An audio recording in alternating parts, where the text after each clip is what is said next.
Hey everybody, welcome to Geekoholics Anonymous, episode 174. I'm your host, Rico, here with my co-host, Dane Cody.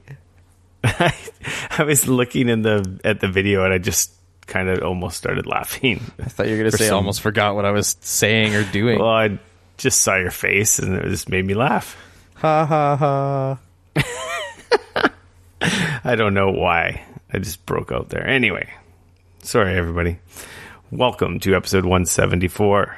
We get together once a week, talk about video games, TV, movies, and or whatever the hell we like. That we do. Mostly video. That's what we do. That is. We've been doing it for a few years now. 174 episodes. Almost every week, except for when one of us goes on vacation. Yeah. And one of us is lazy. Yeah. And yeah, like I said, we pretty much talk about video games. What we've been playing, some news, public service announcements, and of course our free-for-all section and random listener comments and questions here and there. So, what up, homie G? Not much, homie Jizzy.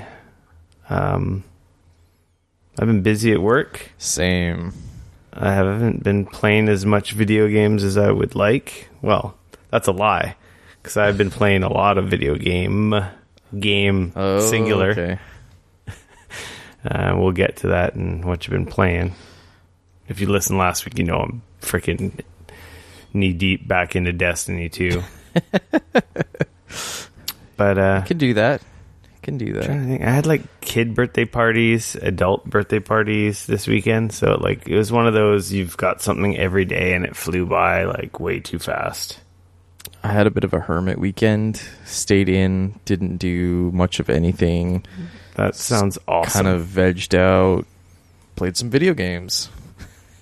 That sounds like the weekend I would have liked. Yeah. I will have that Thanksgiving weekend for those of you who aren't Canadian. Not next weekend, but the following weekend is Thanksgiving in Canada, and I have like a 4-day weekend. Oh, that's nice. That's real nice.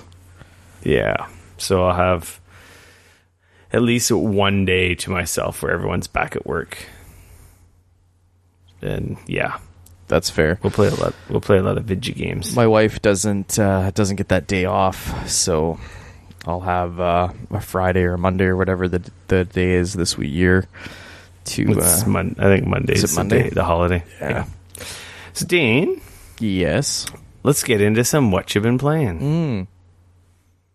I have been playing Forza Horizon 4. Sure. Let's get into what you want to play. Oh, that's what the order of the outline. Even though I asked you the question.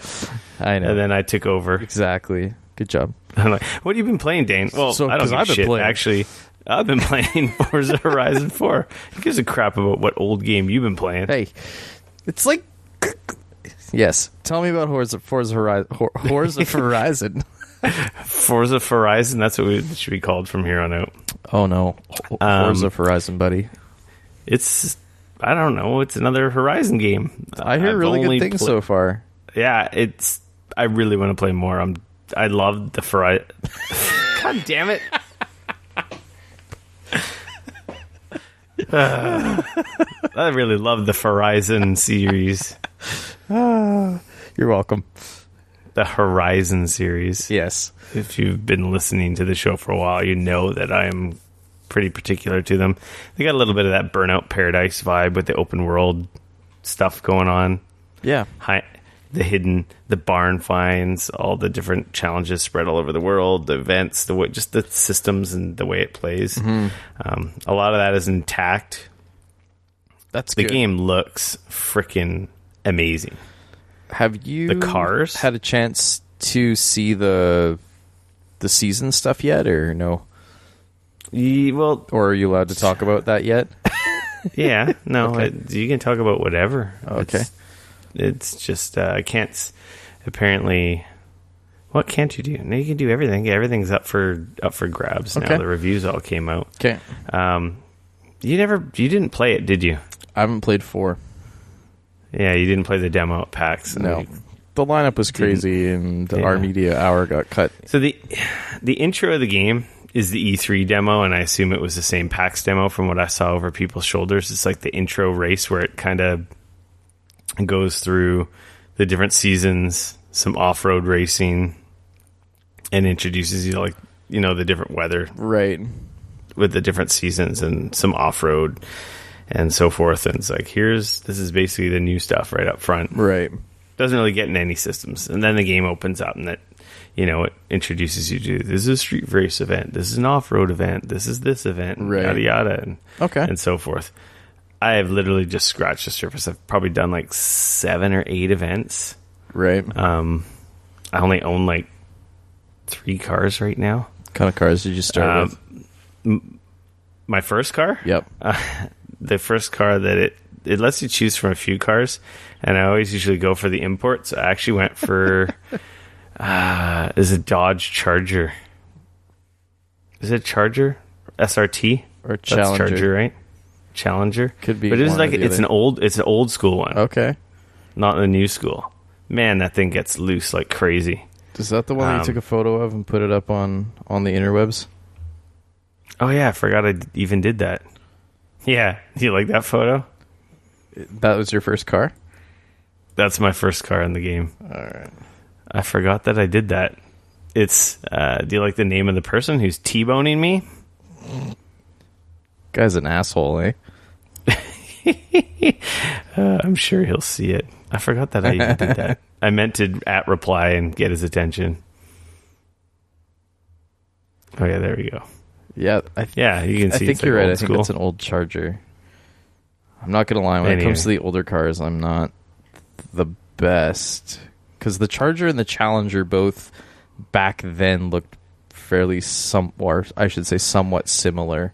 Now they look completely different, but it's fast, but it's rear-wheel drive, so it's all over the freaking place. So it can get pretty loose, and I've lost control a few times. Like, God damn it, and had to do rewind. But now I got a Subaru WRX. Yeah, WRX. I'm pretty sure it is. The all-wheel drive. It's a fancy blue. Yeah, it's the gold one wheels. of the cars. Yeah, it was one of the ones I was given as a choice for the first off-road race in the game. Okay. Yeah, so. Sweet. So what season is it in the game right now? Fall, spring, winter. No, it's summer going into autumn. Oh, interesting. Okay. I've just qualified for the start of the autumn season. It's still like the intro section of the game. Okay. I'm really early. Gotcha. Microsoft provided me with a copy. Full disclosure. Yeah, for disclosure. So I got like the super duper edition. Oh, very nice. Like all the car pack. I don't know. I don't know what's included with it, but I have like almost 200,000 credits, and I've barely played the game. So I assume I'll be able to buy some cars. I haven't even dabbled into that, but that'll get you half of some cars.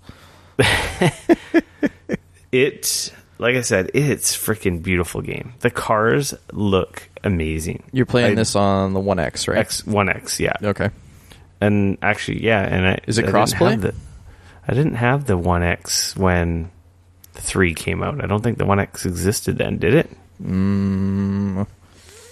I don't think so. No, because Forza 7 came out last year. They patched it after. Yeah, that's right. Forza 7 launched with the 1X. Yep. So that's obviously why it's visually quite impressive. Stunning, it is like one might say. A big jump from number 3. What did you ask me? You asked me a question before that. I don't remember. No. Okay.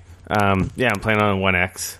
Oh, sorry. I was asking if it was crossplay. Yeah, that's it. Could you play on PC? Crossplay with Windows? Yeah. I don't know. I have a bunch of people I have a bunch of my friends who populate as drivatars. Okay. But I don't know. I have a bunch of other random people too, so I don't know if those are like just the random racers that are around, because there is like an online kind of it component to it. Using friends that have played Forza games before. Yeah. And it doesn't necessarily have to be one of the Horizon games. It could also be one of the actual Forza numbered games. Yeah. Because I've noticed that playing the second one, like not this week or whatever, but like a couple weeks ago, that there was a lot of people that were on my friends list that have played a mix of both games, and they were both populating in there. Yeah, I don't know if there's PC people per se. It does include the Windows 10 version, which I haven't downloaded to check out, which I should. I hear that version looks insane. Yeah, I don't have the HDR on my monitor, but ultra wide, I'm sure it looks pretty freaking dope. Yeah, that's fair. I guess on the TV you could. I have it on HDR. I have it on it gives you a choice, resolution or frame rate. Right. So I've been playing it on resolution, and apparently it's only, I don't know, it's not 60, but it feels like it's 60, even though it's on the resolution mode. So it tries to keep it as close to 60 as it can.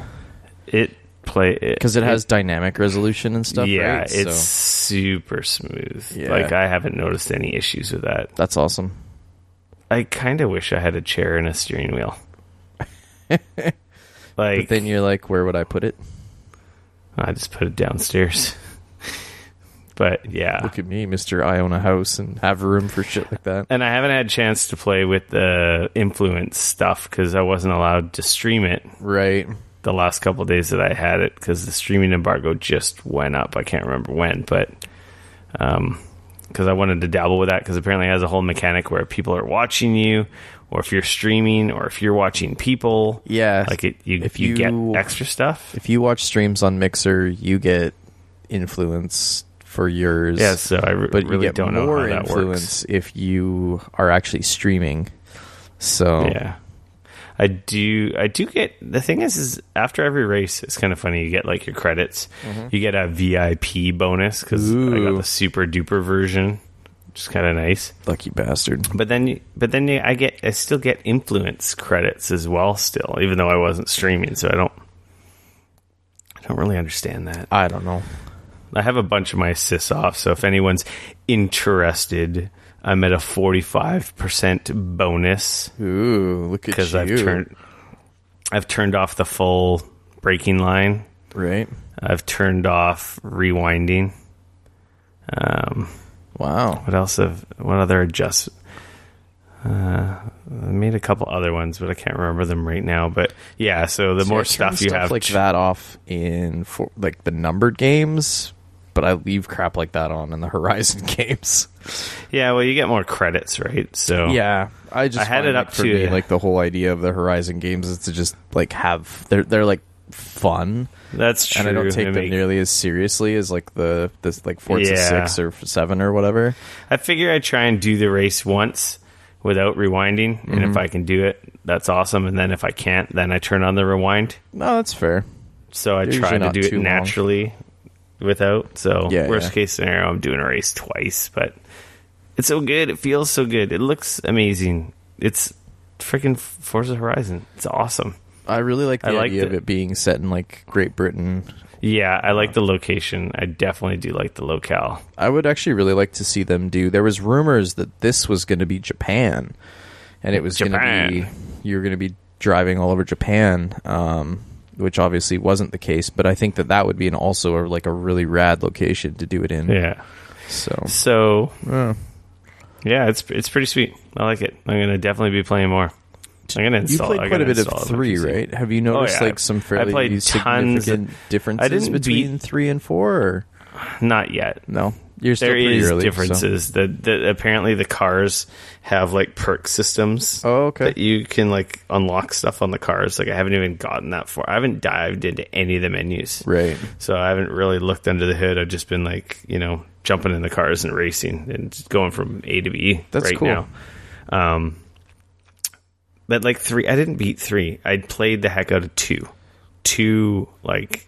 I got end game in 2. Okay. 3, I probably only got like a quarter of the way, maybe halfway. But I wonder if it was just too similar in some ways to 2. No, I really liked 3, and I always wanted to go back. And then here we are, giant, freaking welcome to this pile, giant pile of shame, and all of a sudden 4 is out. So it's like I can't really go back now.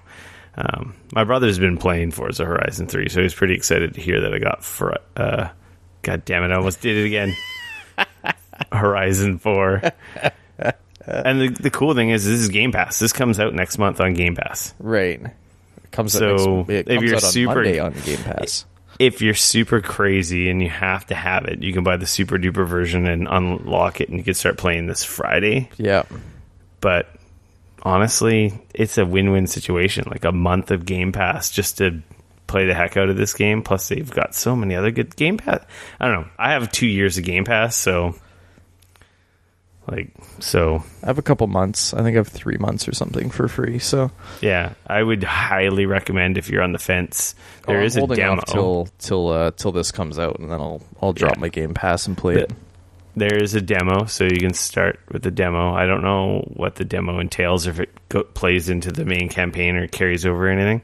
But I highly recommend, if you're on the fence, definitely check it out on Game Pass. It just seems like a no-brainer. It's definitely the best Xbox exclusive this year. Oh, yeah. If not the last couple of years. Not that they've had a lot of exclusives, so yeah. I like it. I like it a lot. That's good. I'm happy to hear that. I'm super curious to find out how, because apparently a season's going to be a week, so each week. Yeah. So essentially once a month, it's going to be like a full year's worth. Yeah. Or whatever. What I heard is it's supposed to change every Thursday. Right. So I'll find out and see what that's like. Yeah, I'm super curious. Record, so because I just really interesting. I think I got it on Monday, or maybe I got it on Friday. Can't remember. But I only really started playing it the last couple days. Fair enough. That's cool. More so to come. Pardon? I said more to come. Yeah. What have you been playing? I've been playing Shadow of the Tomb Raider. That's Yay. I shouldn't. It's funny. And we'll talk about this in a minute, but I actually spent most of my weekend playing freaking Destiny because your stupid Destiny talk started sucking me back into it. But we'll talk about that in a minute. Good. But I did. My wife was using the TV on Sunday quite a bit, and I actually was streaming it. So I just played a ton of it over my stream. That game is... Streamed it to what? Your PC? Yep. Oh, from your Xbox. Okay. Yeah, because my Xbox is attached to the TV in the other room. And so my wife was on the PS4. So it was just I was like, well, I really want to play it. So I just did some in-home streaming with it, which worked pretty good. I did run into a weird issue where the rumble would just suddenly go crazy, and I would be sitting there and the rumble just wouldn't stop. It would just keep rumbling, which was kind of weird. That is funny. Yeah, it's like all of a sudden you're like watching a cutscene and the controller's just like but that being said, it was incredibly good, looked great still. I mean, not quite as good obviously as running it on my TV. One thing I will say is that the areas where the frame rate gets a little bit iffy, you notice those areas more on when the streaming is happening, unfortunately. Yeah. Which, seeing as I am playing it on the Xbox One, there's a few of those that I did come out that I was like, ooh, this frame rate's a little rough. That game, it's weird. The more I'm playing of it, and now that I'm actually getting into the story, I'm not sure if I like where they're going with the character. Laura in the last two games, and I get that this is her kind of becoming the Tomb Raider, if you will. This whole trilogy has been about that. You know, obviously her origins and her kind of growing into being a Tomb Raider. But she's kind of a bitch in this game. She's definitely very selfish. Yeah, I don't know. I have to save the world. It's up to me. Yeah. I don't know. It's interesting. I'm really curious to see where the story is going to go and how sort of they build on that. But so far, that's one of my takeaways from this. I was just like, wow, she's she's really like they're really kind of going there. So yeah, I don't know. So that aspect of it, and I'm not sure about yet.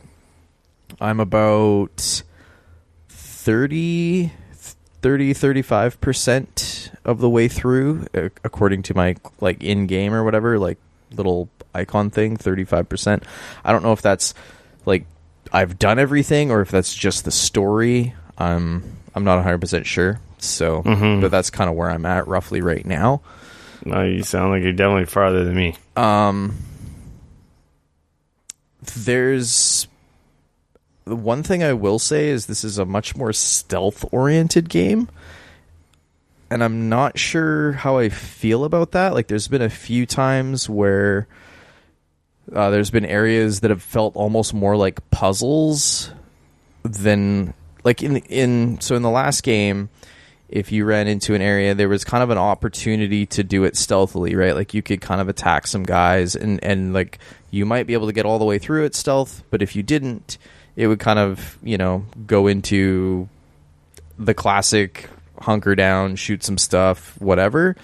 I'm finding in this more times if I do it stealthily and then I screw it up, like it seems like I die faster. Like there's definitely more repercussions for not doing it stealthy all the way through.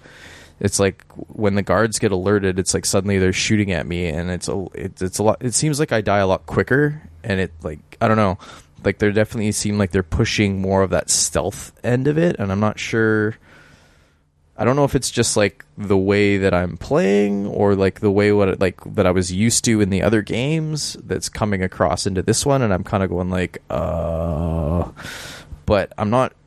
Again, I'm on the fence. I'm not sure how I feel about that yet. Like, because there's been a few times where I've gotten seen, and there's been 3 dudes with machine guns, and I'm like dead fairly quick, and I'm like, dang, like okay, well.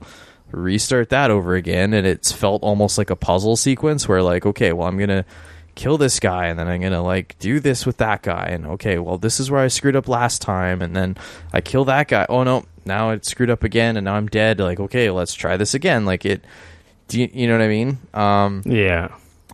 So when I don't ever really feel like there was a sequence in the previous games that was like that. So we'll see. That's one of the differences that I've really been noticing. Yeah, outside of like those little things though, it's very much a Tomb Raider game, and I'll definitely be, continuing on. It's getting hard because there's so many games coming out now. It also doesn't help that I got sucked into the Destiny 2 bullshit. But yeah, I'll definitely be playing more, and I'll definitely finish the story because I'm definitely curious, like where they're taking the character and where they're taking the story. Yeah, so. I want to play more. I'm tempted to almost start over. Yeah, and play it with my wife, with her watching, because it'll force me to play. Right. Part of the problem is that I have a crap ton of games right now. I know, like way too many. Like I literally need to clone myself. Because this week alone, I got Life is Strange 2, Life is Strange 2. Man, messing up game titles today. Valkyria Chronicles 4 and Assassin's Creed Odyssey. Yeah. Oh, yeah. And I got Dragon Quest 11. Forgot about that one. Like, I don't have time for all these. Like, what am I doing? Yeah. Like, stupid. So it's like I want to play more Shadow. And then I got Forza Horizon, and then Forza Horizon's how many hours can you drop into that game?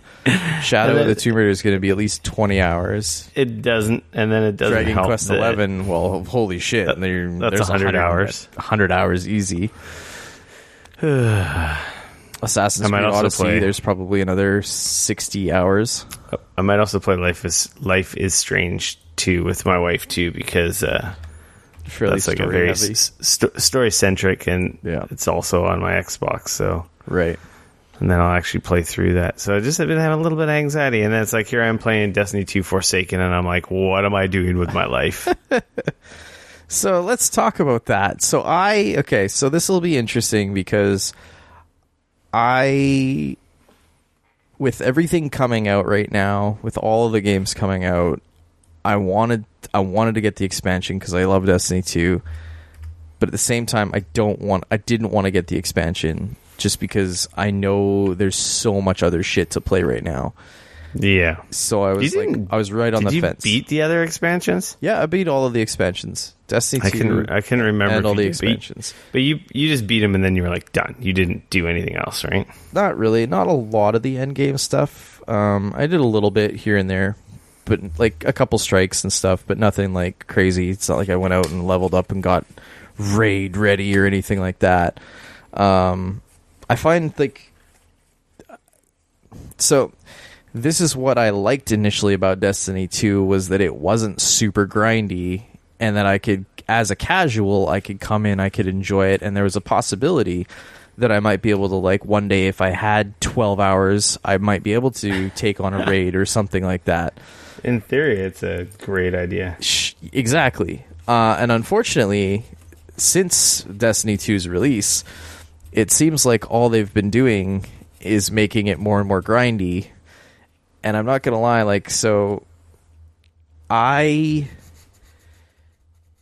a lot of the changes that they've made to Destiny 2 in Forsaken also showed up on my end as somebody not playing Forsaken. But like all of the loot stuff, like a lot of the stuff, a lot of the changes that they've made have in fact impacted me, if you will. Yeah, like the infusion system is different. Removing all the mods, all that kind of stuff. That's all come over. And also suddenly, the daily quests are there. Essentially, they've made it super fucking grindy. Holy shit. They just highlight how to get the good gear. It is super grindy, though. It's so grindy now. So without buying Forsaken, you get the powerful Engram rewards for doing daily stuff. Powerful. I'm using air quotes here. Powerful. They're like fucking 2 power levels ahead of where I'm at right now. It's stupid. Because you're at the old soft cap because you don't have Forsaken, right? Right. I'm at what's my cap right now? I wonder how that works. 340 is my soft cap right now. But it goes, and that goes up to 400. Right. So you're level 30, right? Yeah. Yeah. So it's so 400's the highest you can go. It's very interesting. So I actually spent I was in a mood to play some Destiny regardless. I saw you. So I will highlight, besides the fact that they've made it super grindy now, the other thing that I'm not the biggest fan of is they're really pushing people into the Crucible. In order to get a bunch of my clan quests done. Oh, the clan bounties. All my clan bounties for 2 days straight were all fucking Crucible bullshit. Yeah. They rotate. You'll get a bunch that are strike specific and then a bunch that are gambit specific. I would imagine. It's one of those things is I'm not going to lie. I played more Crucible than I ever have, probably. I love Crucible. And I can say that is not the reason that I play Destiny whatsoever. I think that their deathmatch Crucible stuff, I think it's terrible. I don't think it's good. I think you're terrible. It's freaking awesome. It's really good. I don't like when it comes to multiplayer online, it doesn't the feel it's bizarre. It's like if you hit somebody with a hand cannon or certain things, they're fucking dead like that. But if you're shooting them with other things, you can empty 2 clips into them and you barely even kill their shield. You have to hit the target that you damage, Dane. Fuck off. The problem with I love the multiplayer. Gambit's awesome. I like Crucible. I did not play Gambit, to be fair, but I'm only talking Crucible. I know. You should have played Gambit. Gambit's pretty fun because that would have been a dude. That's not where my fucking bounties were. Yeah. This Either is my way, point. you should have tried it out. It was free for the weekend. But yeah, the problem with the multiplayer is that not everyone has the same set of weapons. So, there's different meta right now. There's a couple of really good freaking pulse rifles that are ridiculous. Everything's viable, but everything has a huge learning curve. Like with hand cannons, you can't miss. They're high risk, high reward. If you panic and you miss a shot, forget it. You've lost that battle. Like, you know what I mean? You got to hit them with every shot. Yeah. And then, of course, everyone's probably playing with Ace of Spades, which is an exotic that you don't have, and it's a really powerful hand cannon. I guess my point is like the whole point of playing Crucible and stuff is that it's supposed to, like, I get that there's certain weapons that are going to be better than others regardless, but like it's supposed to kind of mitigate the crazy ups and downs and ridiculousness of all of that, and everybody's supposed to be on the same level playing field. Because I'm not playing Iron Banner, right? Yeah, if you're not an Iron Banner, it definitely does that, but it still doesn't remove the fact that there are just some straight up better guns, and you probably don't have them compared to the guys who play a lot of Crucible. Right. And that's dumb. That's not dumb when you're running around with a dope gun getting 30 kills in a match. Yeah, I'm not a fan. I'm really not a fan of like the Crucible in that game. It takes a while of getting your ass kicked and getting into the rhythm of it and learning the maps. It just didn't feel fun at any point when I was playing it. Like a lot of times, like I can go into a game and I'm like, oh man, I'm sucking ass, but I'm having a blast still. Like I can still play Call of Duty and not feel like I'm like, oh man, I'm top of my team killing fools, but I'm still having fun. It's still enjoyable to me. Yeah. Not a single match of like Destiny Crucible I was like, this is fucking stupid. All I want to do is finish my stupid matches so that I get my bloody bounties, and I was like, get the fuck out of here. Yeah, I probably would have just moved on. I would have done my 5 matches for my powerful gear, and then talking about my 5 matches. That was my 5 matches. Yeah, no, I don't know. Me and Vert were playing the other day, and I had a bad match or two, and then I finally got in my rhythm, and then it was fun. I like it, but yeah, it's definitely different compared to most of the other multiplayer modes. Yeah, Destiny multiplayer, PvP so multiplayer. You really didn't have anything else to do because you've done everything, obviously, except for the raid. But then you just had I got to fucking grind up to whatever 360 or whatever the raid is, and like that'll take me 25 years at the rate that like they've doling out shit now. Well, I've been playing for a week, pretty hardcore now. Well, not that hardcore, to say the truth. I haven't played there's a few days where I didn't play at all. Yeah. I'm 526, 525 now. Right. And they're talking about maybe an hour and a half, max 2 hours, the last couple nights, or the last week, basically. I do not have time in my life to spend 2 hours. That's the thing, and I feel fucking Destiny though. I feel guilty because it's like I should be playing all this other awesome shit I have because this will still be here.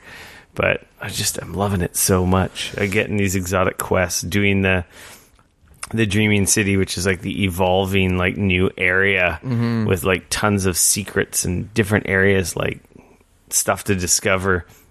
I barely scratched the surface of the Dreaming City, and I haven't played since Reset, which was yesterday.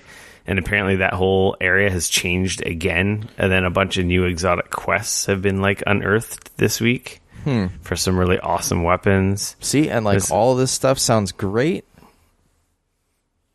but I'm not gonna lie.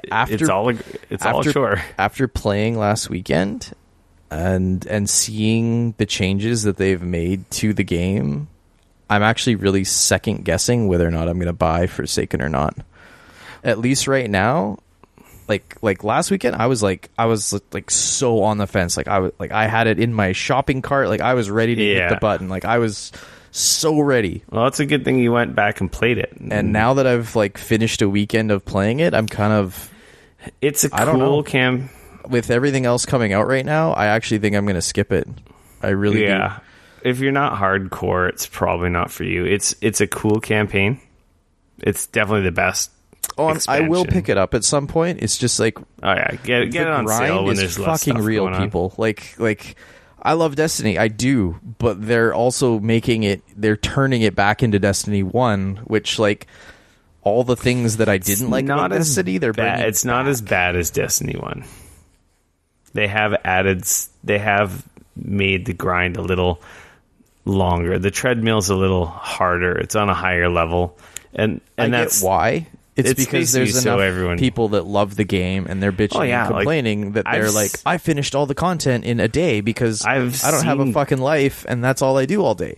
I've seen guys at power level like 580, 590. They're almost at max power level.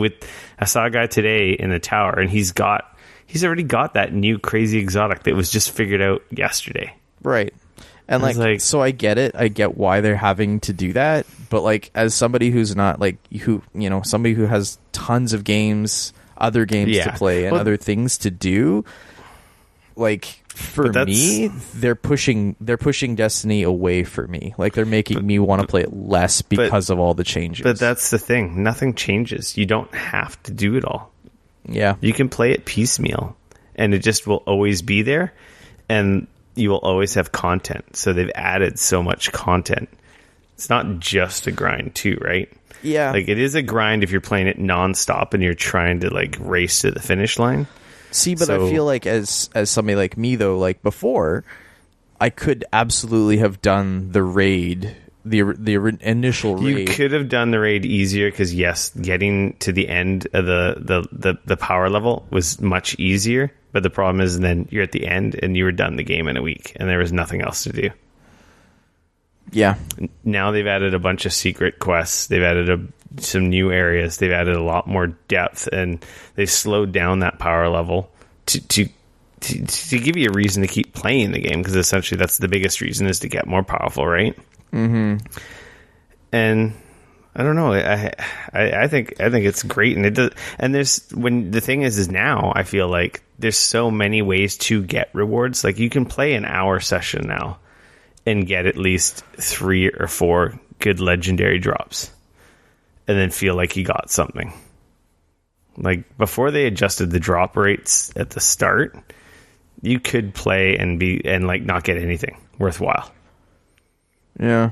At the very so it's been some good changes, but yes, it's not. I played an awful lot on the weekend, and I can honestly say I do not have much to show for it, which is pretty infuriating.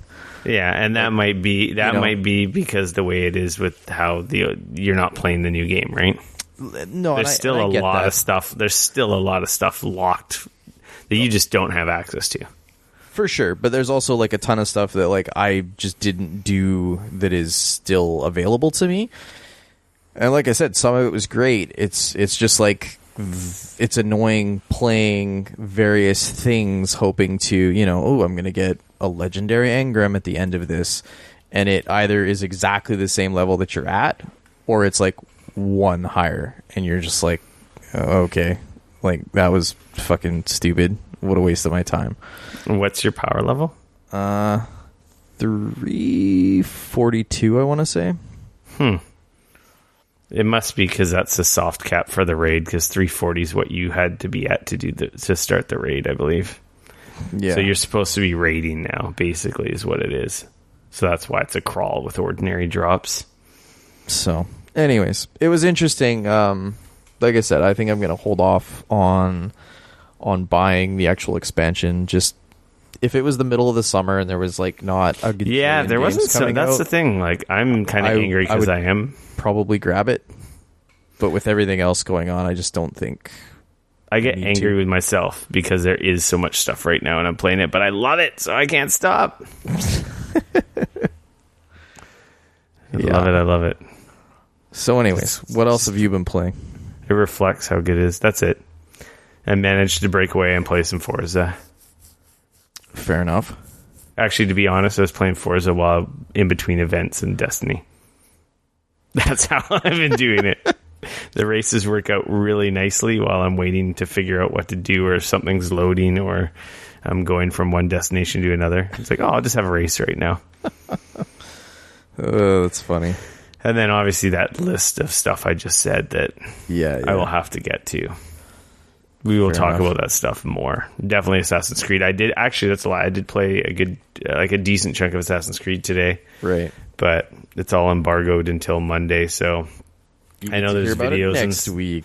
There's videos and stuff popping up now. I don't know what we're allowed to talk about and not talk about, so we're going to err on the side. Better safe than sorry, and then actually have something to talk about next week. Like, I did the intro scene and some of the tutorial stuff, and I'm in the game proper now where it opens up, and I have access to all my menus and stuff. Right. That makes sense. I want to say maybe in 45 minutes or an hour. Okay. So, yeah, I'll probably set mine to download tonight so it's ready for me to go on the weekend. With that, Dane, let's get into some news. Let's talk about the news. News. This happened after we recorded, so we didn't have anything to say about it. We did talk about our poor friends at Capcom Vancouver, which have clearly been glossed over by this story. But basically, Walking Dead, Telltale Games has laid off all their staff. The majority of their staff. I think they have a skeleton crew, and I think that's even up to question right now. Yeah, because just apparently for anybody listening, he did mean to say the Walking Dead developer. What did I say? You just said the Walking Dead Telltale Games. I was like, well, Telltale Walking Dead is kind of a IP. Yep. Walking Dead's fine. Yeah. The developer Telltale Games, who's made The Walking Dead. They've also made Batman games, Tales of the Borderlands, Minecraft. They've made a ton of different adventures style games. What's the Wolf one? The Wolf Among Us, which now will definitely not get a part 2, which sucks. They make a strong bad game too. Yep, they did the Strong Bad game. They did Bones. They did Sam and Max. I remember that on Wii. I think I got that Strong Bad game on Wii. Yeah, that makes sense. And then they did Walking Dead season 1, and they won dozens and dozens of Game of the Year awards, and then they just blew up. Yeah. Oh, we're doing a Game of Thrones game. We're doing this. We're doing that. Da, da, da, da, da. So many. Kind of that classic, maybe expanded and bit off more than they can chew. Oh man, the stories that are coming out of that place, it sounds terrible. Like a fucking nightmare. So they broke apparently labor laws in California. There was no notice, no severance. People. Because no notice, no severance. No one had a heads up or idea. Everyone's health insurance runs out next week, apparently. Mm-hmm. So I heard stories of people moving to apparently there was one person that had been hired that had moved across the country from out east somewhere the week before this came about. And they're just hands up in the air well, that's... I think the thing that pisses me off the most about this story is that since this happened and everybody's been freaking out, and of course people are asking oh, does this mean they're not going to finish The Walking Dead and these other games that they had going on? And now they're coming out saying well, we might be able to now still get The Walking Dead first finished. They're first they said they're going to finish it. They're oh yeah, don't worry, it's coming out. Episode 2 is coming out tomorrow. We're going to finish it with our skeleton crew. And then it's well, about that, if we have some people who've shown interest in helping us, finish those, basically, I imagine, outside investors. Then people are well, who gives a shit about finishing the game? How would you pay the people? Yeah, why don't you fucking give the people that you just fired severance, for God's sakes? It just... Oh man, the story makes me so upset. It just bothers me so much. Yeah, it's pretty infuriating, and I'm pretty sure the goddamn fucking executives all left with freaking golden parachutes. I'm freaking sure. Probably not the hugest, but I'm sure they're not hurting. Yeah. Okay, so I just did some quick math on my calculator. Yep. And I assume most people there make more than $50,000, but I put in the calculator $50,000. Sure. Times 250. Sure. That is $12,500,000. If any of those executives have anywhere near that amount of money that they've left this company, my God, I would, and I worked there, I would probably show up at their house with a shotgun. I'm just saying, hypothetically, I would never do this. This is just a crazy idea. But if any of those goddamn executives took any kind of money near this amount and aren't helping their employees out, man, they're gonna that they're not helping their employees out. They're gonna have some badass karma. So now I'm wondering. I haven't heard any stories about anyone even talk or look into that kind of crap, like what's going on with the leadership and whatnot. Just all this, just everyone out the door on Friday last week with nothing. It's crazy to me. Like it's unbelievable. I really hope. Obviously, they did get hit with a class action lawsuit. Because in California, they're supposed to, if you're going to fire this many people or get rid of them. Yeah, if you have over 75 employees. Yeah, which they did. You also need to give them at least like 60 days to, as a heads up, like, hey, you're not going to have a fucking job in 60 days. So start looking for something now. And then on top of that, I don't know. I know here, if you were to do that, you'd have to pay them severance. Yeah. I don't know about that there. I believe they have to still give them 2 weeks severance. If you give them the 60 days notice, I don't think you have to give them anything. Okay. It's the no notice. You have to give 2 weeks severance. Right. That's the least fucking thing you can do for your employees as a big kick in the nuts and a fuck you. Well, you got no job, but here's 2 weeks. Yeah. Technically, severance is supposed to be a week for every year you're at the company. Right. So 2 weeks is like the minimum. Like, super not douche move, but it's still fucking douche move. So yeah. So anyways, so this whole story is just, and then on top, that story is gross, and then on top of that, there's and I will say, like, obviously right now everybody's upset, so naturally the people that have some shit to say are and they should say it. They're fucking coming out and they're saying it right now. But man, some of the stories coming out of that place is it's sad, like it's heartbreaking. Crunch rolling into crunch, diving from one project to the next, like just never getting breaks. It like the whole thing, like honestly, it just sounds like from what it sounded like a shitty place to work too. Yes, to top it all off, totally.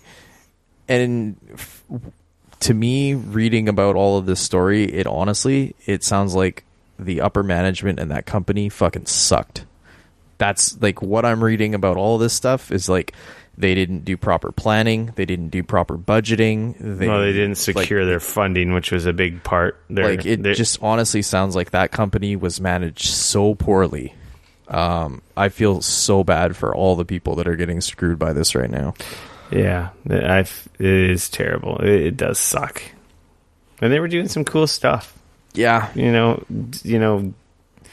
Engine aside and getting nitpicky, like Walking Dead season 1. Mind you, I haven't played any of the other seasons. Season 1, though, was an amazing, like, not from a gameplay, but story.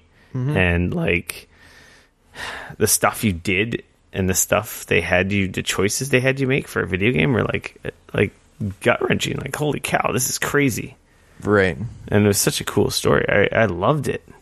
Yeah, I mean, I've played a few of their games, the Batman one, and I played the first episode of the Wolf Among Us. Cool games. I really like them a lot. I'd really be interested in finding out what the executives are up to, or how they've walked away from this. Yeah, I'm sure someone out there's got to be looking into it, because that's what infuriates me about all this stuff. Like, it doesn't just apply to video game companies. Any company that shuts down, the freaking shut top down, all the employees get screwed, but the top brass are just fine. They're like, oh well, I got to take my $1 million here, and Some of them are tens of millions. I don't think Telltale's that big of a company. No. But like when it comes to like even bigger like companies on Wall Street and whatnot, some of those golden parachutes, those guys, $10-20 million for like driving a company into the ground. Yep. I think it should be taken around back and shot. Well, I mean, look at the executive that just left EA recently. He had like, it was like 15 million. 20 million. It was insane. Not like, well, EA is doing fine regardless of all the negative press. Sure. It's not a failing company. No. But yeah, it's still, like, that's gross. It is gross. It's not exactly like their cherished like household brand. Here's 20 million for dragging us through the dirt. Steering this ship aground. Stuff like that bothers me, I think, the most because you don't need that much. What do they do that's so much more important that they deserve that kind of money when the people building your games and making your stuff, like your QA teams and shit, barely make minimum wage? Like, you know what I mean? Like, there's that money could be so better distributed throughout your company and make people's lives so much better. There is a whole thing to be said about executives being ethical and like drawing a line with how their pay works. That's something I would love. This is like a whole different tangent. This is something I would love to see happen in capitalistic society, is that, you know, that's fine. You run the company, you work 14 hours a day, you have a lot of stress and stuff that they do a lot of shit. A QA guy can't fucking run a company. It would go out of business in a week. So they don't deserve millions of dollars. Executives are, you know, master's degrees, multiple degrees. They're professionals. They're educated. They're smart people. They make mistakes. Sure, absolutely. Like, they make mistakes like anyone else because they're in the public. Mm-hmm. So, and they're monumental mistakes at that when they happen because a lot of money is involved. But yeah, like, what do you need? You don't need $20 million. $20 million could sustain your family, your family's family, and some other families for a lifetime. Yeah. Well, maybe not a lifetime. Shit's expensive. But $20 million is... If I had $2 million given to me today, I could retire, quit work, and just retire. Sure. I couldn't spend it all. No, because to be honest, $2 million is not a lot of money. If you really understand how money works and mortgages and like living for another 40 years of my life, $2 million could disappear in 2 weeks. Like, yeah, sure. And then you still have to work at McDonald's. Yeah, like, you know, people are always like, "Oh, if I had $1 million, I could quit." No, you can't. No, you're only 20 years old. Yeah, you literally need like $1 million for every 10 years you have left in your working career. Yeah. Like to pay your bills, to pay your rent, to pay your mortgage, to feed you, to pay your car, to pay your insurances. Recently I heard a statement that I think kind of hits the nail on the head, and that is capitalism is incredible so long as the companies involved are morally sound. As soon as the companies don't give a fuck about anybody, capitalism spirals into one of the worst things in the world, and it is just a way for people to use other people, and it sucks. So when you have an unethical company that is like, they don't give a shit about people and they're willing to pay nothing and they want everything because some greedy asshole at the top just wants more and more and more and more. And, you know, unfortunately, people need jobs, people need, you know, healthcare, people need whatever. And like, you know, because you can be dirty, like you can play super dirty. But that being said, when capitalism has morals involved and people are held to some sort of standard, capitalism's incredible, and we get amazing things that come out of it. You know, people do incredible things. Like companies come out of it that change the world, and it's great. And it really has a lot to do with whether or not like the people at the top are of moral sound. I don't think that's the problem here. The problem here is just some major mismanagement. Oh, absolutely. Losing out on funding. To be honest, you wouldn't have 250 employees if you didn't compensate well. Not necessarily, but Like, why would you work if you why would you work shitty hours for a company in a really expensive city, San Francisco, for not a competitive wage? Devs and skilled talent, the wages are like $75,000 to $100,000, if not more. So you're making good money if you're talented. If you're worth it, you get the money. If you're not worth it, clearly, like, if they're paying less, I don't think that's not what the story is here. No one's been talking about getting underpaid there. They've been talking about crunch and all that stuff, and that exists at all companies. But I'm pretty sure all those people were compensated fine. But, like, it just goes to show bad management, wasting money, not doing things properly, and getting ridiculous, or, you know, spreading yourself too thin. They probably grew way too fast. Yeah, they had too many people. Yeah, they had too many plates spinning. You know what I mean? Like, I think that had a lot to do with it as well, because they bulked up fast. Like, oh, they absolutely did, way too fast. And then now you got 200 feet. I would have been, if I worked there, you should have been able to identify this, especially with the canary in the coal mine last year when they laid off 90 people. Yeah, when they tried restructuring. If you were smart, and you had to have known the sales numbers or had an idea how things were doing there. I'm pretty sure some of the smart, talented people jumped ship before this all went down. Yeah. But that's not easy to do. When you have roots, you got a mortgage, you got a family, you can't just up and go. Like, how much would I love to drop everything and move to LA or San Francisco and get into games, media, or into video games in general? I can't. It's impossible. I can't do my dream because I have my other dream of having a family. Right. And I have a really good job that pays me really well, and I have a really good life. But I still, at the same time, like, you know, it's like, oh, man, I'd love to work at IGN. That would be so fucking rad. But it's impossible for me. I can't do it. Yeah. I have too many roots. So to think about, like, that's what's heartbreaking is, like, you've got people here now that just, how are they going to pay their fucking mortgage? Well, again, you should have been smart. So they might not have it to begin with. But to be honest, at the same time, this is totally unrelated to the story. And we're kind of going on tangents here because it's hard not to get emotional about this because everyone can imagine this happening to you at your job. For sure. Like, imagine your livelihood going. And I had this like 5 years ago. Yeah. When I lost my old job before I had my new job. Thankfully, I was unemployed for 2 weeks and had my foot in the door at my next place of employment as I got booted out of the other one. Right. But, you know, for a period there, like, I felt worthless. I'm like, oh, man, I can't do anything right. Like, what am I going to do? Oh, we're going to have to sell the house. My life's going to change. And, like, lucky enough, I am skilled or talented enough that I got a better job at a better place, paying me more money. So it's like everything worked out, but that doesn't always happen. Ooh. So it's it like, does not. So it's like, it's just heartbreaking because, like, some of these people are like, when it comes to rainy day, I'm going to just say this piece of advice. Anyone who listens to this show, you have to save an emergency fund. In this society we live in, you can't spend every dollar you have. If you're living credit card, like, paycheck to paycheck, you have to stop. You have to save some money. You have to learn to say no. You can't just buy everything you want and be an idiot like me. But we're in very different positions. So, like, people forget. It's like, oh, Rico, you're so lucky. You can buy all the games. You can buy all the consoles. You can buy all the toys. I'm 42 years old. I make really good money. I've made a lot of really good investments over the years and choices. I have a hell of a emergency fund.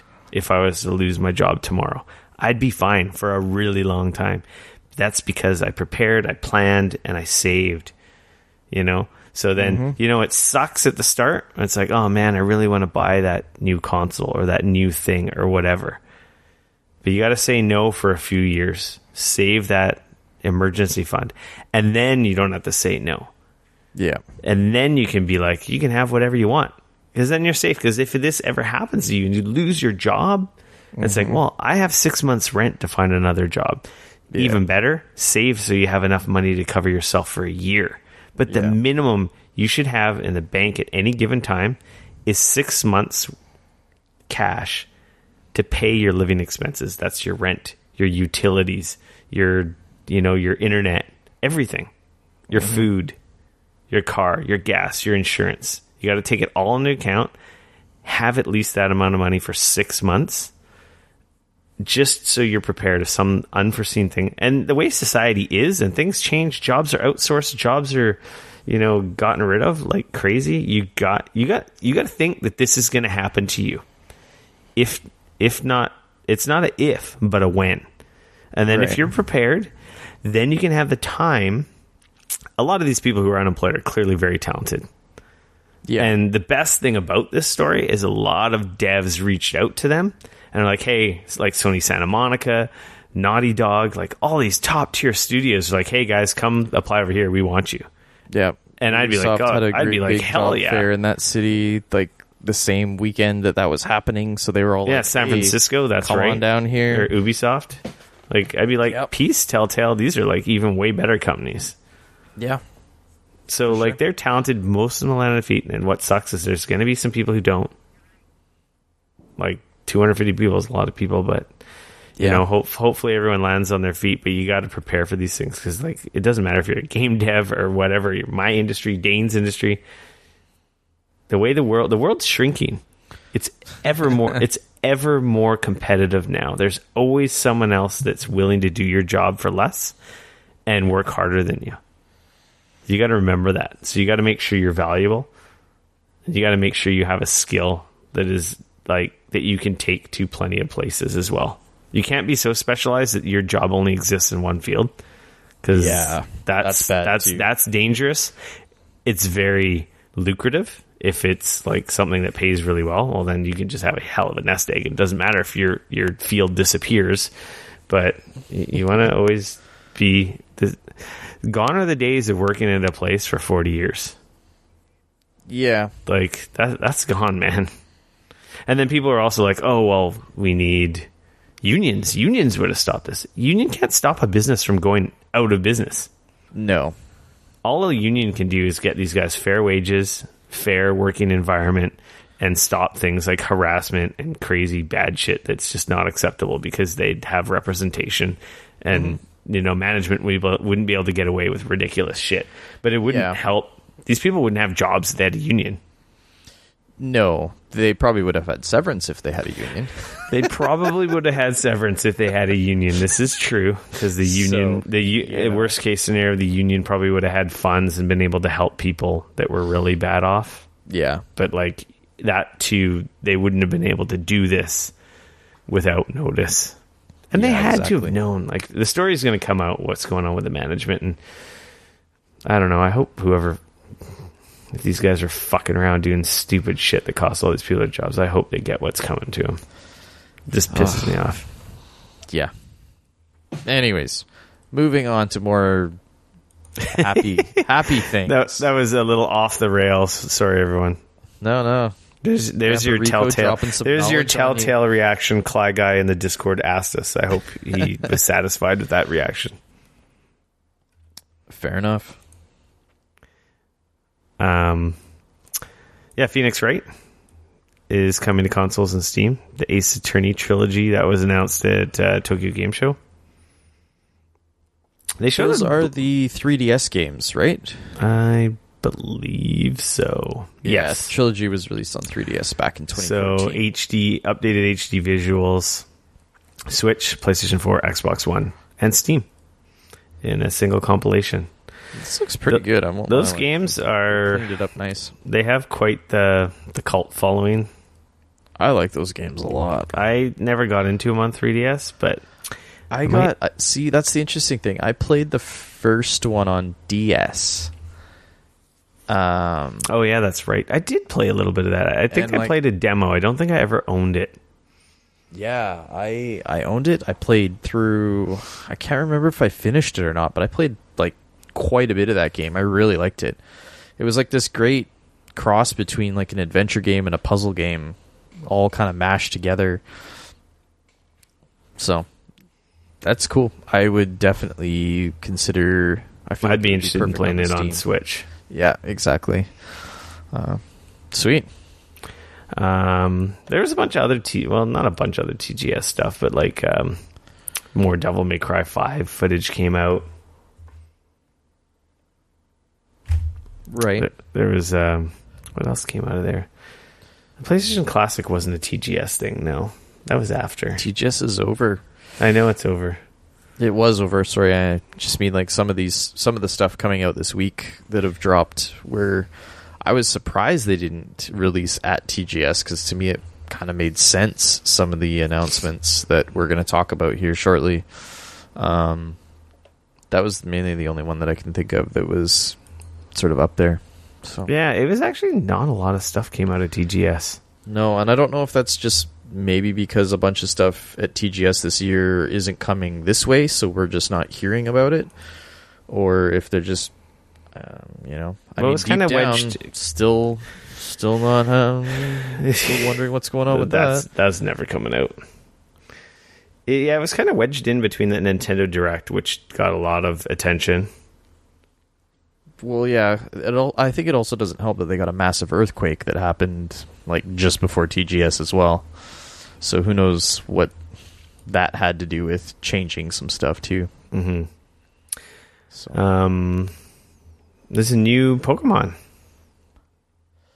that was revealed in Pokemon Go called Meltan. I saw this bugger on my...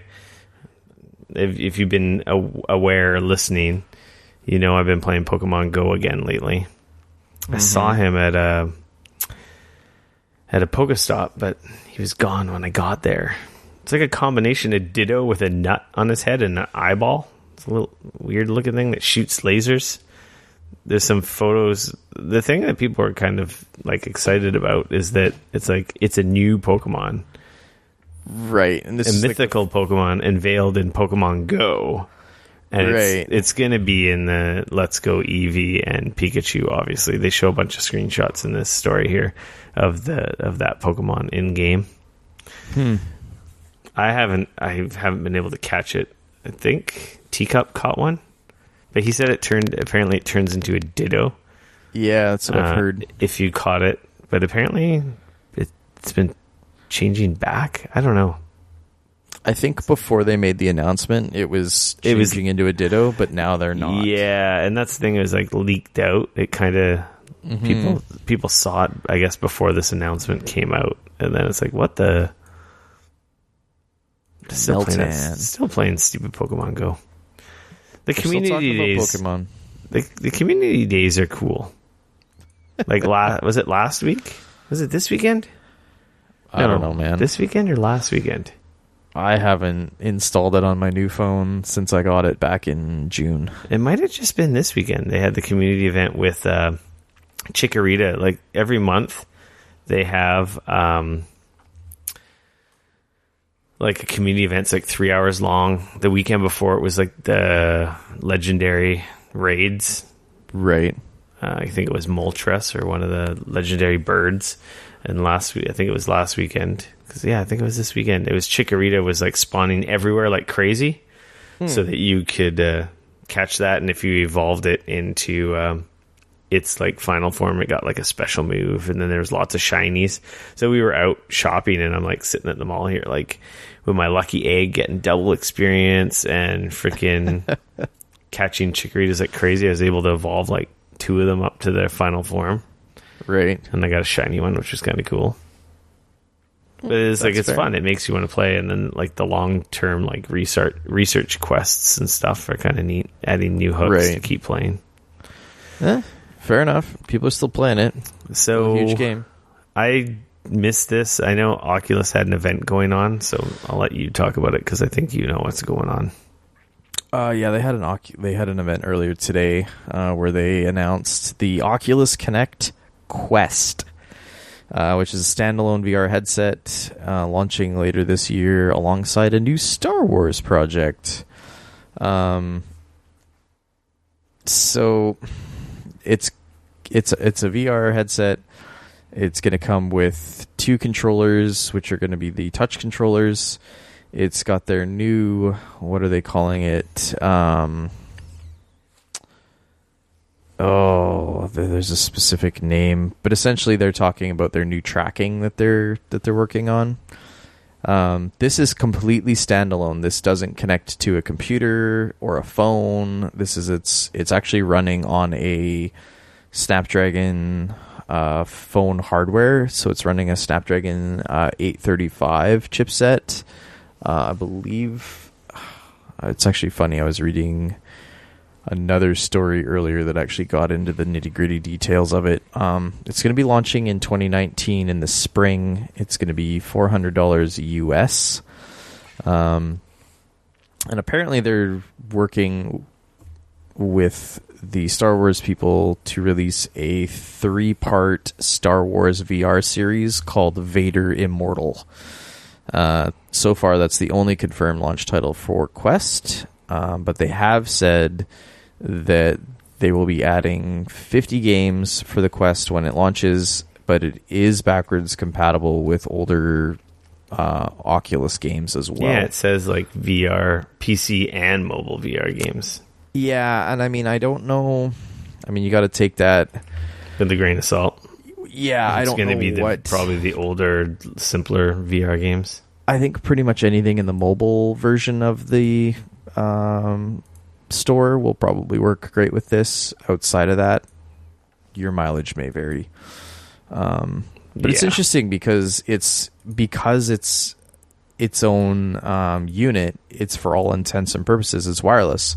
So it is just the headset.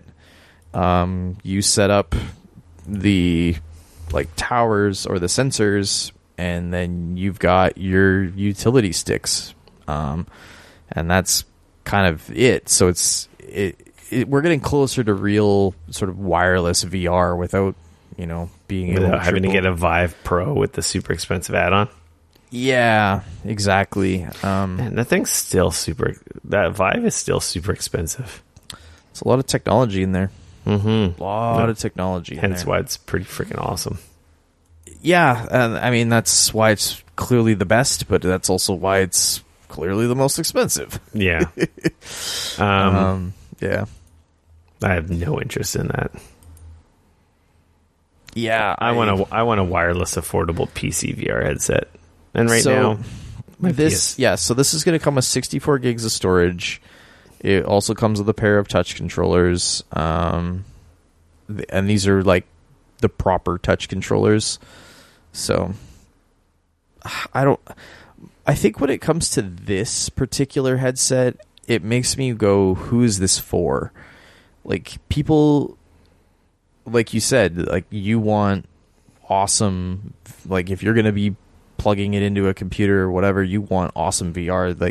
Like we've already got a slightly watered down version of VR with PSVR, and it's about the same amount of money as this. Mm-hmm. So how is it that these games are going to be as good or better than even those experiences? You know what I mean? I feel like some of the VR stuff is in a bit of a weird spot right now with, you've got the Microsoft Windows VR headsets that came out a while ago. Mm-hmm. You've got, and again, they're designed. I've seen those on clearance everywhere.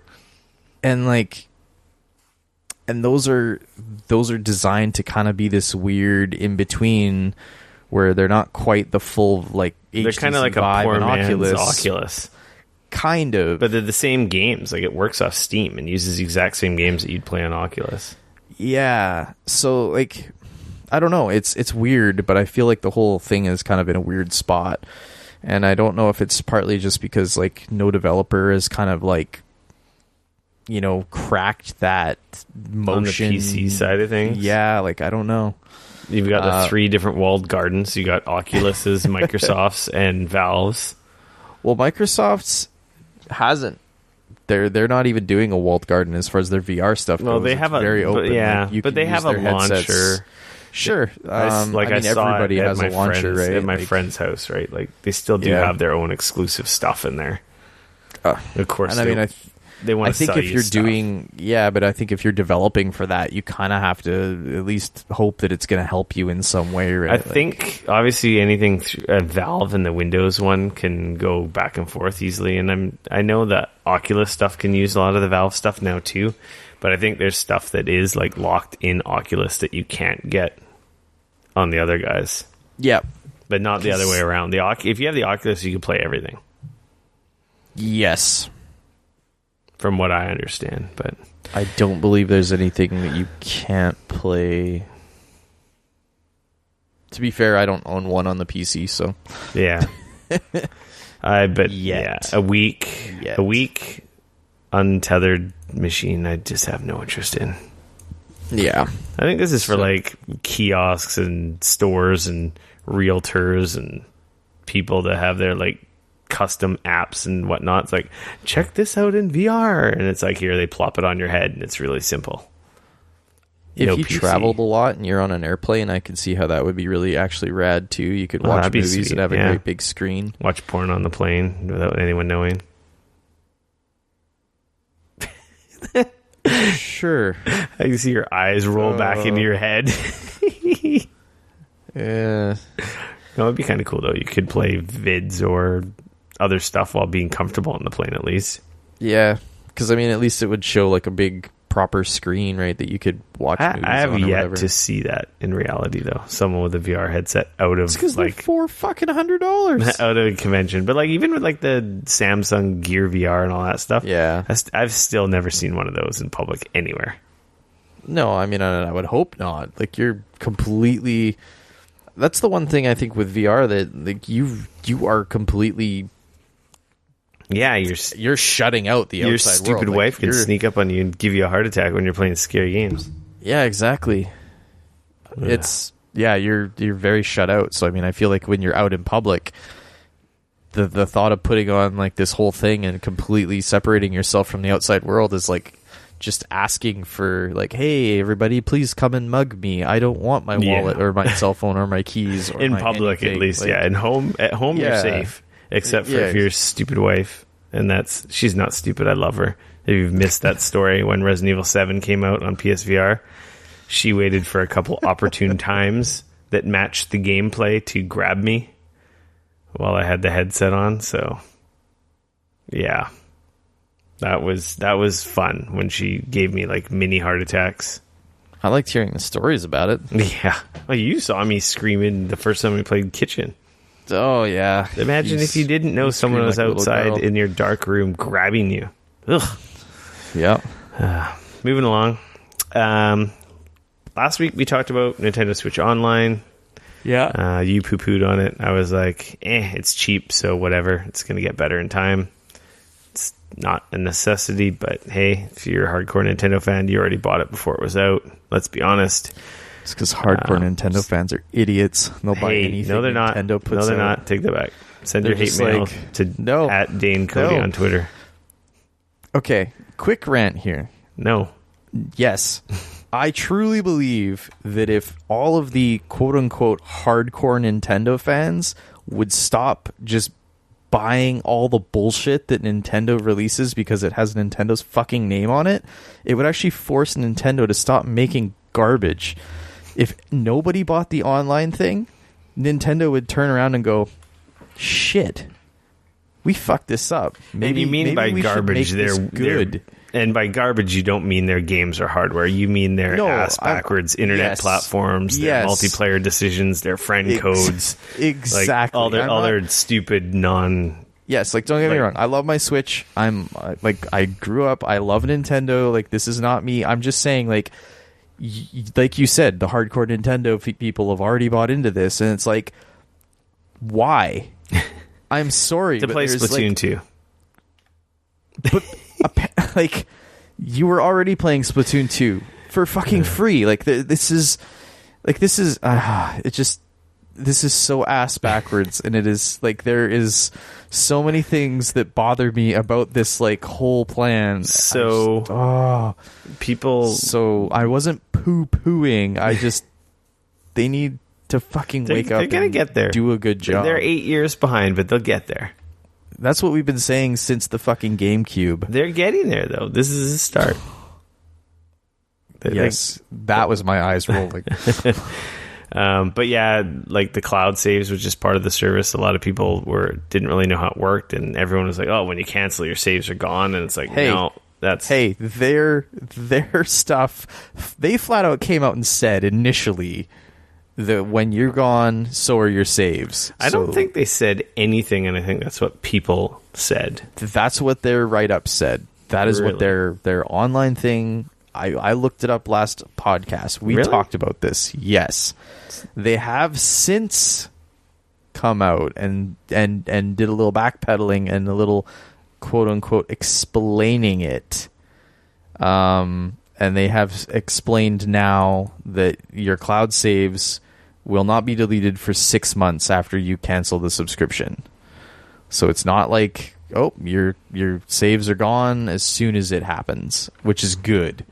Because, like, you know, what happens if your fucking credit card gets, you know, something happens there, or, like, there's just, you know, so something lapsed, right? So you got 6 months.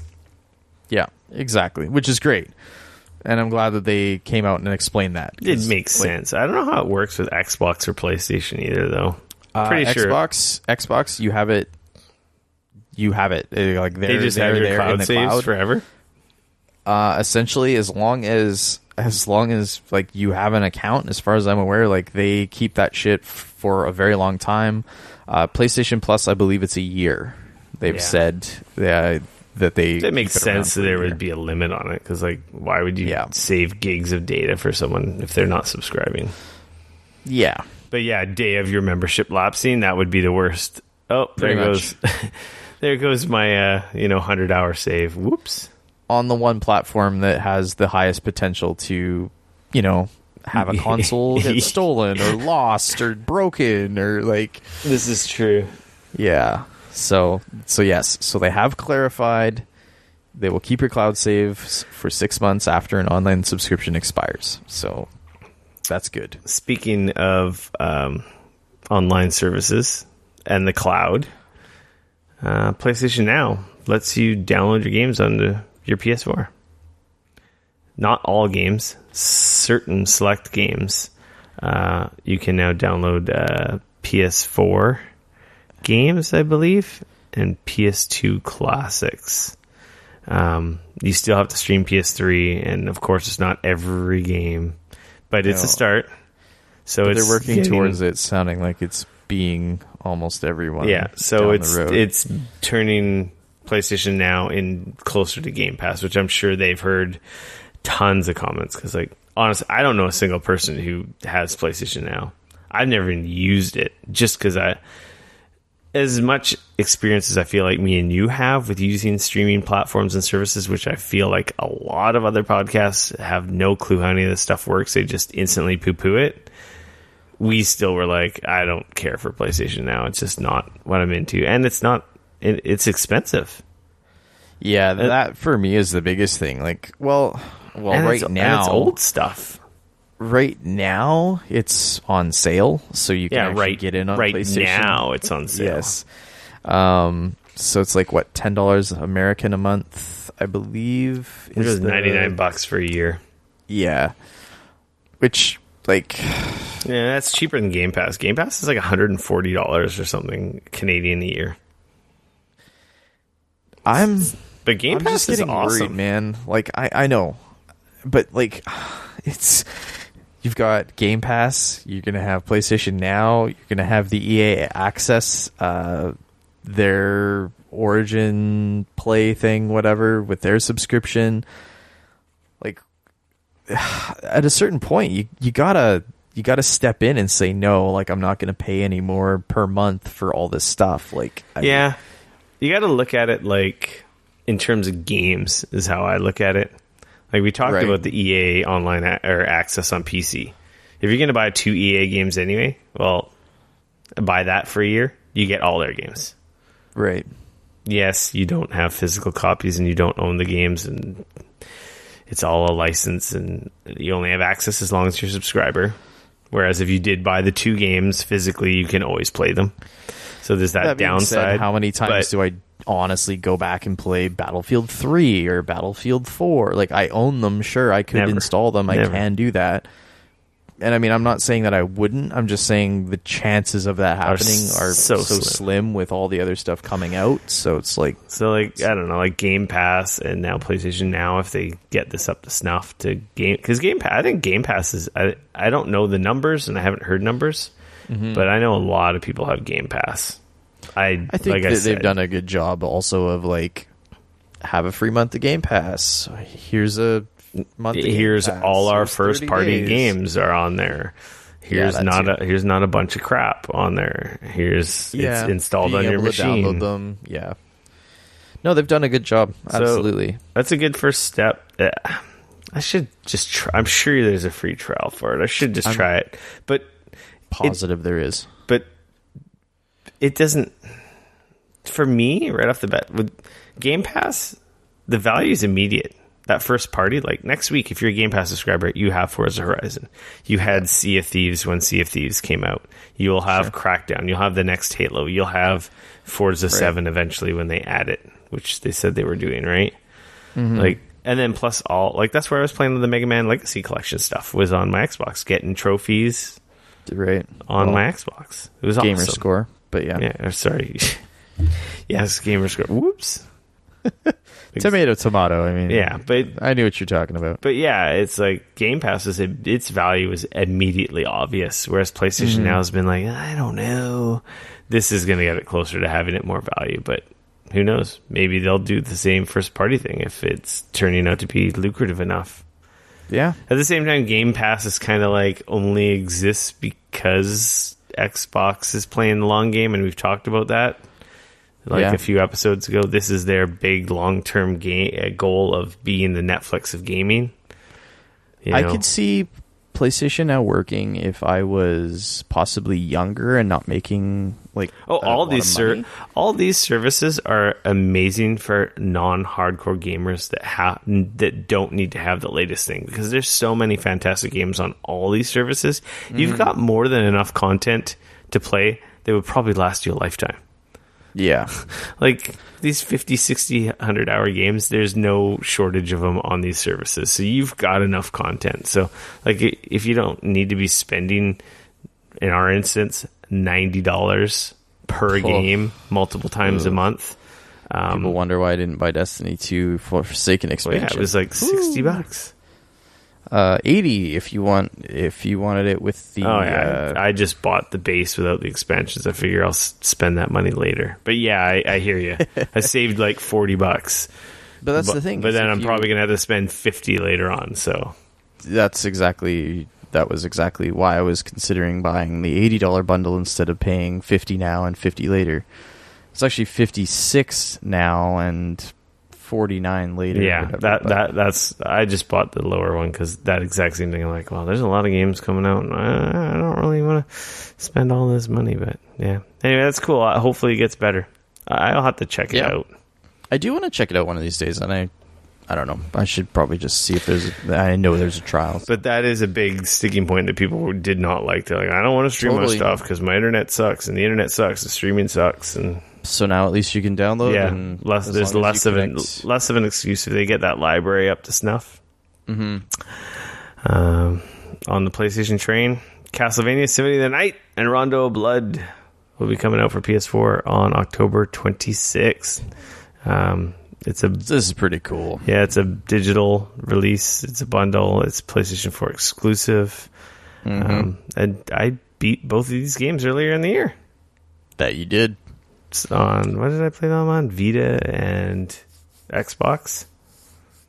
Yeah, because I think you had the Symphony of the Night. I did Symphony of the Night on my Xbox, and I think I did Rondo on Vita. Yeah, it was that collection PSP. It was actually a PSP game that I played on my Vita. 4K, 1080p upscaling, trophies, cool backgrounds, vibration. Ooh, gotta get those vibrations. Yeah. I will be buying Castlevania Symphony of the Night for, I think it's the 5th time now. I don't need this at all, but... I read this and I was like, oh yeah, Rick will buy that again. Yeah, I will. This bomb dropped this morning. Cross-platform play is coming to PS4, starting with Fortnite. Starting today, it's in beta, apparently. Obviously you can't link your account yet and get all your Fortnite goodies from your other accounts. That's going to happen in, did it say October or November? November. Then you'll be able to merge your accounts and have all your really cool skins that you unlock through gameplay. Oh, wait. Right. No, that takes forever of grinding. You most likely paid $10 or $15 or $20 for. Right. So you'll be able to have that across all your systems and play with Xbox and Switch and PC. So, yeah, they buckled to the pressure, or they're just in a position where they're like, okay, it makes sense now. Yeah. Honestly, nobody was beta as an opportunity to conduct thorough testing that ensures cross-platform play is best on PlayStation, while being mindful about the user experience from both a technical and social perspective. To be honest, I don't think they needed to do this at all. Everyone already forgot about it, and no one was talking about it anymore. But maybe the Fortnite people were talking about it anymore. I feel like this has been a bit of a hot button. It's a good thing. I'm glad they're doing it, because honestly, what I would love is to have my copy of Red Dead Redemption on PS4 and be able to play with my friends on Xbox and play with my friends on PC, and then I don't have to make this fucking decision, because how many times have I bought in a game twice? I've bought in games on multiple systems to play with different people, or I bought different versions because I wanted the best version here, but then no one played it there except for me, and I had to go buy it somewhere else. If we had crossplay, like, just imagine Destiny. Hey, I could play with my buddies that are on PS4. That'd be amazing. And this is like a dream scenario. It's yeah. But like, that would be the end goal, and then you could just have everyone wins. They also know that they're shooting themselves in the foot with that, though, because they know people like you are going to buy it in multiple places. So they're like, why on earth would we want to make that easy for him when we can get his money twice? Like, clearly, like, that's the argument against this. The argument against this is, I'm going to double dip. I'm going to buy Red Dead 2 on PlayStation 4. And then I'm going to buy the PC version. Right? That they haven't announced yet. I just want to point out. Which was the exact same thing I did with Destiny 2. I bought it on PS4. Right. I bought it on PC. That's 2 copies. If it was crossplay, I probably would have never done it. Well, let's be honest. I would have bought it on PC as well, because that's the superior version. But right. And the other argument against crossplay is, hey, all your friends are on PS4. You can't play with anyone else. Are you going to go to the store and buy an Xbox? Or are you going to buy the PlayStation 4 because your 5 other friends have it? Or whatever, 10 friends, a million friends. You're going to go buy a PS4. But now that it's crossplay, you don't have to do that. You can have it on Xbox. You don't have to go out to the store and buy a console. So, like, there's the that's why they did it. Like, at the end of the day, that's the only reason they did it. But, yeah. I don't know. It's friendly for everyone. I think it's great. So it's interesting because I'm reading the article here from John Codera, president and global CEO for Sony Interactive Entertainment, on the PlayStation blog. Mm-hmm. And it's interesting because they're talking, he's talking about the industry's changing. We're trying to figure out how this is going to work. The first step will be an open beta beginning today for Fortnite that will allow for cross-platform play. We see this as an opportunity. And then he goes into, for almost 25 years, we've strived to deliver the best experience for our fans with, PlayStation, blah, blah, blah, blah, blah. Today, the communities around some games have evolved to the point where cross-platform experiences add significant value to players. In recognition of this, we have completed a thorough analysis of the business mechanics required to ensure that the PlayStation experience for our users remains intact today and in the future. So what's interesting here is he does mention what this, he says, we will update the community once we have more details to share, including more specifics regarding the beta timeframe and what this means for other titles moving forward. Yeah, it is also like the juggernaut that is Fortnite. Like, did you see their numbers they released for August? No. They had 78 million players. Wow. So, yeah. That's a lot of people playing. So, clearly, I don't know, maybe Epic's going to be giving them a cut. Or some more of a cut or something. I don't know what happened behind the scenes, but it is all about money at the end of the day. So, And at the same time, you probably also don't want to piss off such a giant, like, it is such a giant community. And if the message if the wrong message gets out there, you get the Xbox One scenario. You know? Yeah. No, it's true. You lose the battle before it even starts because the only message out there is, you have to be online 24 hours. You can't lend your games to your friends. Oh, I ain't buying a fucking Xbox. And that's, you don't want that mass message out there. Oh, you can't play Fortnite on Xbox? Or, I mean, on PlayStation? Because that's what dummies say, because they're idiots and don't know anything, right? But you don't want that message out there, because that's not even true, but that's what the, through the grapevine message at the end of the day is, what? That's what those filthy casuals think. Yeah, but, like, do you know what I mean, right? Like, yeah, your buddy at work who doesn't play games and his kids play. What's this shit about my kid can't play fucking Fortnite on the PS4, fucking PS4? And then you don't want that to be the message, right? Dude, working in IT, people say the dumbest shit, and sometimes it's stuff that I overhear, and sometimes it's shit that they ask me direct. So I heard that this thing, and you're just like, whoa. So it could be a little bit. That is so wrong on so many levels. It could be a little bit of that too, knowing that there's 78 million people out there playing this game. You don't want to have a negative message in that community associated with your name, because that could be quite damaging too, right? Yeah, it could be. People are like, "Oh, I'm never going to buy a PlayStation again." If I and you don't want that. You don't want that groundswell movement to happen on this, like, dialogue that isn't truthful really at all. But you know what I mean? It isn't. It isn't. They weren't allowing people to play, but that's not the true message, right? You could play it just fine, but. So for me, the most interesting part of this story isn't that they allowed cross-platform play on Fortnite, because it's Fortnite, and like you said, it's the biggest game in the world right now. The most interesting aspect of this for me is what this is going to look like moving forward. Yeah, if more games get it or whatnot. Yeah, like what other game, like how, like you said, is this going to mean that down the road, obviously I don't think we'll see it with Destiny 2 necessarily, but like, does that mean Destiny 3 is going to be cross-buy? Does that mean that Call of Duty next year is going to be cross-platform? Like, I don't. Do you know what I mean? Like, to be honest, I think actually mean? I think this is going to live and die with Fortnite. You think so? Yeah, I'm going to say that right now. Minecraft, that's already been out there. It's already been PC. PlayStation's always had crossplay with PC, I believe, like on Rocket League, and I think Minecraft. But I don't know. No, I don't believe that. I believe PlayStation was its own walled garden when it came to Minecraft. Minecraft sucks. It's old. Everyone's playing Fortnite. That's the new hotness. Who cares about Minecraft? Right. No, I'm going to say that this is going to live and die with Fortnite. And I'll be surprised if any other games get this. PUBG? Maybe. If it's pulling the numbers that make it worthwhile for Sony to think about it. I should say if it gets released on... Like, until I saw that letter, because I didn't actually read that, but until I saw that, I was thinking that this was going to be like a major change and they're going to do it all the time. But that tone of that letter kind of told me, like, this is just kind of like a one-off thing.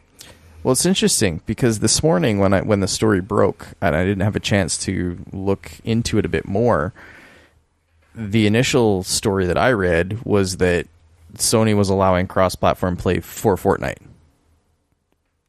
And stop.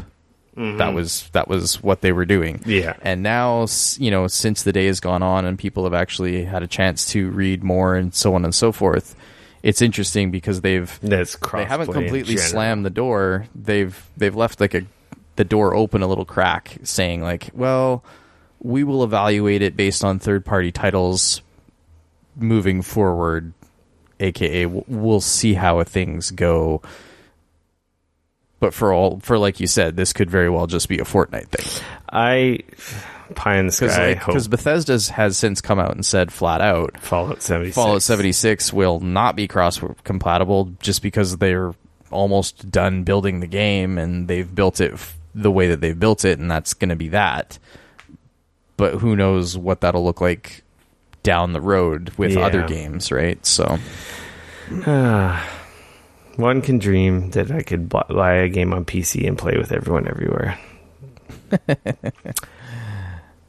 Microsoft, what was that? Don't be ridiculous. They got to get their money. That's like crazy talk.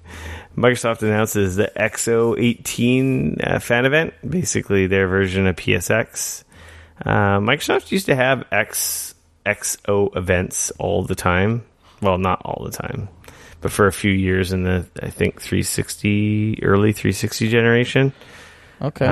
They had, was it 360 or Xbox One or the original? I can't remember. They used to have these X events, but they were more media events, like in Mexico and Hawaii, where they would showcase all their new stuff, and they were like media events.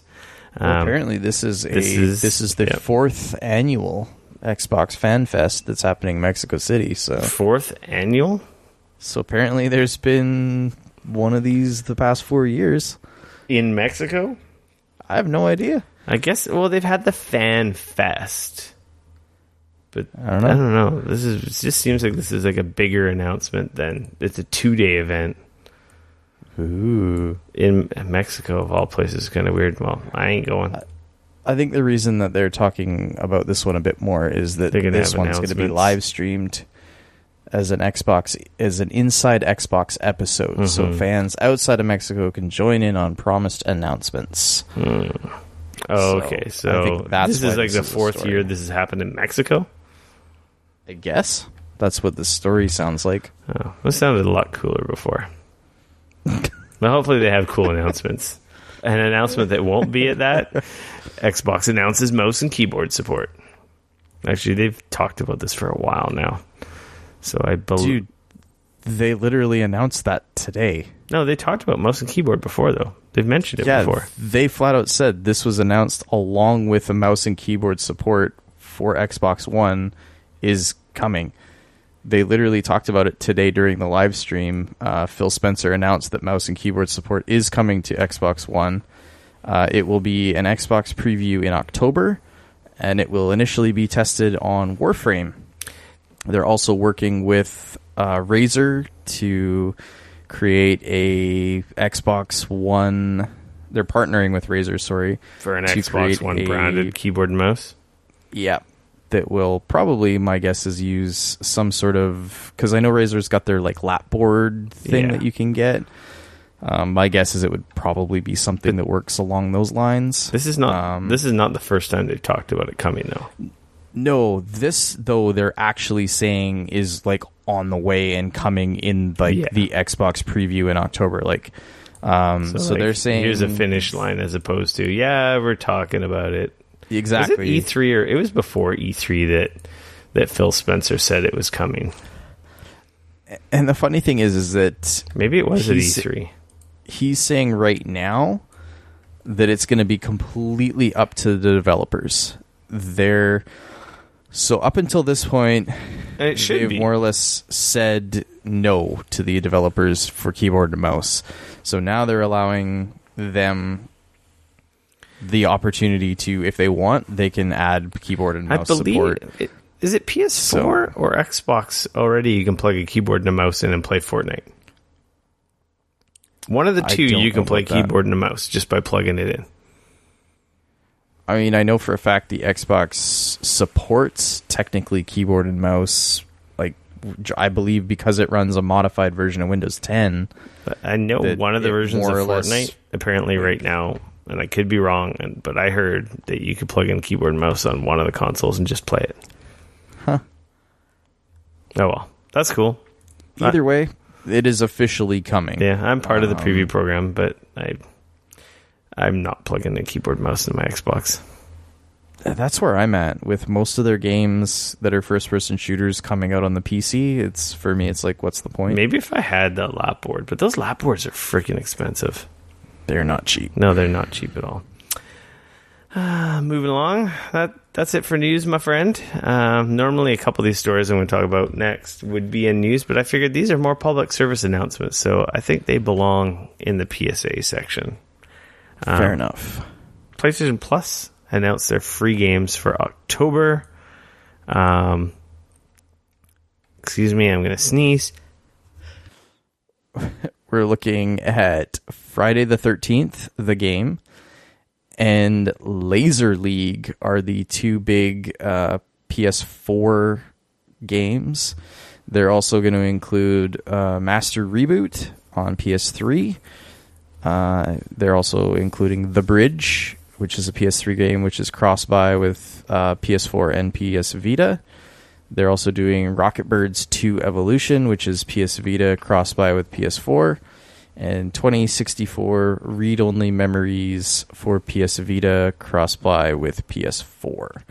And then they're also doing a PlayLink VR bonus game, which is In Here They Lie, which is a PSVR.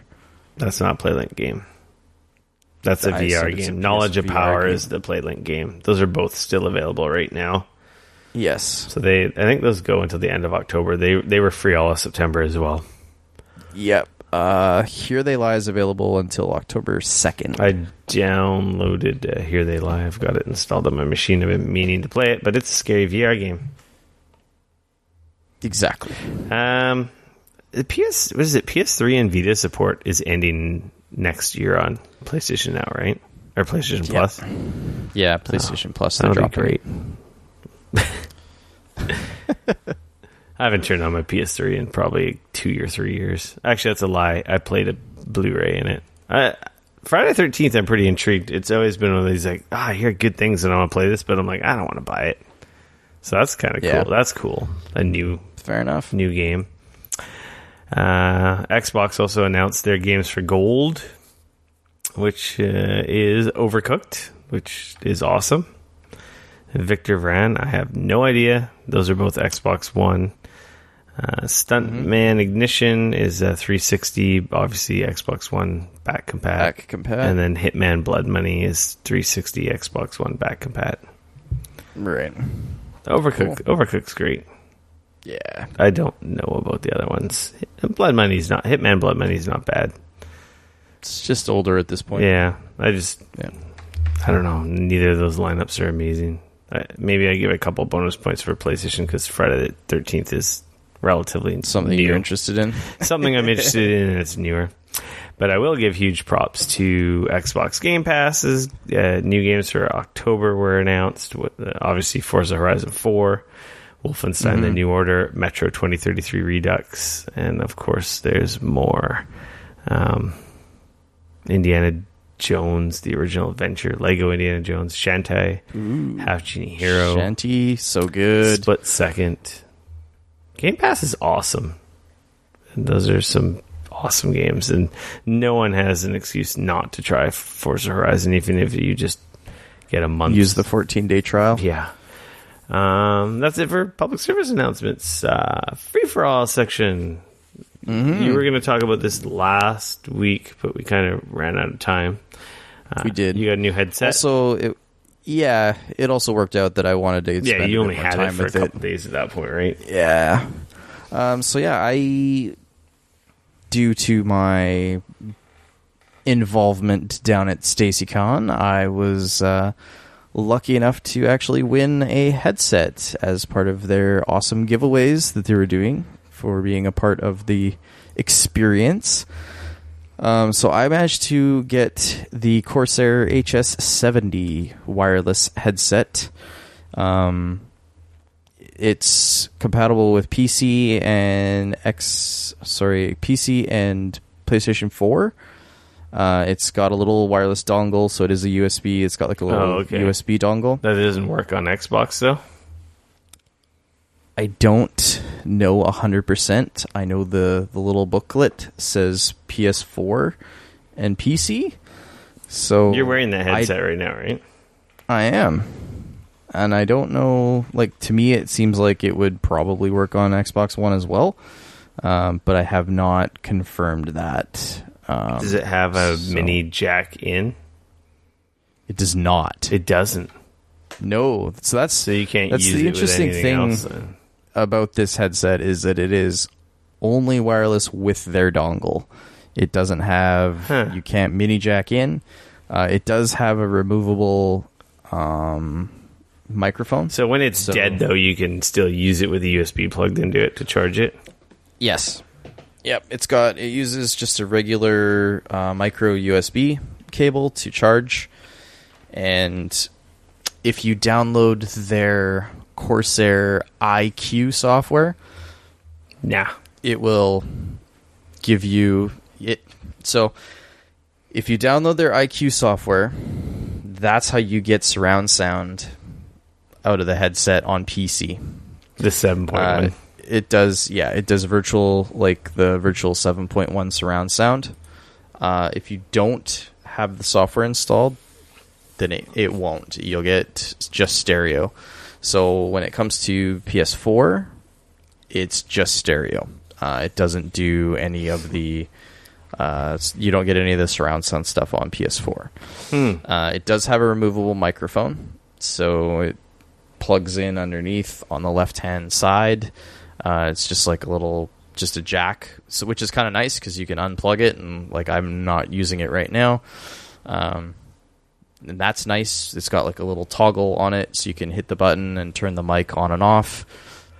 Fairly straightforward set of controls on the left earpiece. It's got your volume up and down, which is independent of your Windows volume. And there's just a power button on the right-hand side that will turn the headset on and off. Yeah, so far, like, it's pretty light. It's pretty comfortable. What were you using before?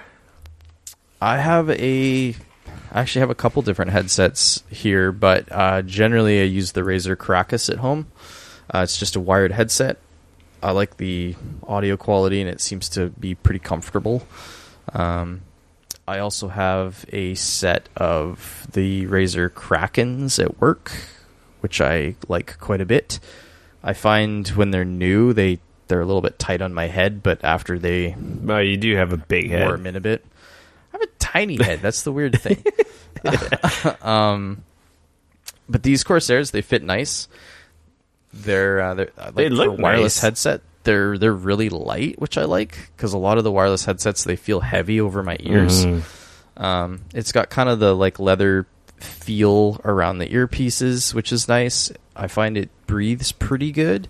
It doesn't get like super hot. Like if I get super hot, then obviously like any headset you have on is gonna get kind of gross. But so long as I'm not a sweaty mess, they're pretty comfortable and they're pretty nice.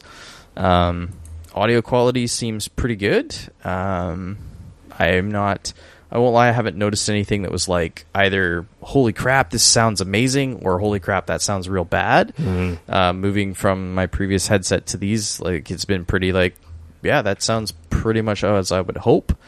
All in all, I'm pretty happy with them so far. I've been using them pretty much entirely since I got them. I did have one weird thing where on the weekend I went to use them and I turned them on, and all of a sudden, like in the IQ software, the battery level just went like 90, 87, 86, 85. That's not good. It just kept dropping, and I was like, what the heck? It was really, really weird. I turned them off, turned them back on, plugged them in.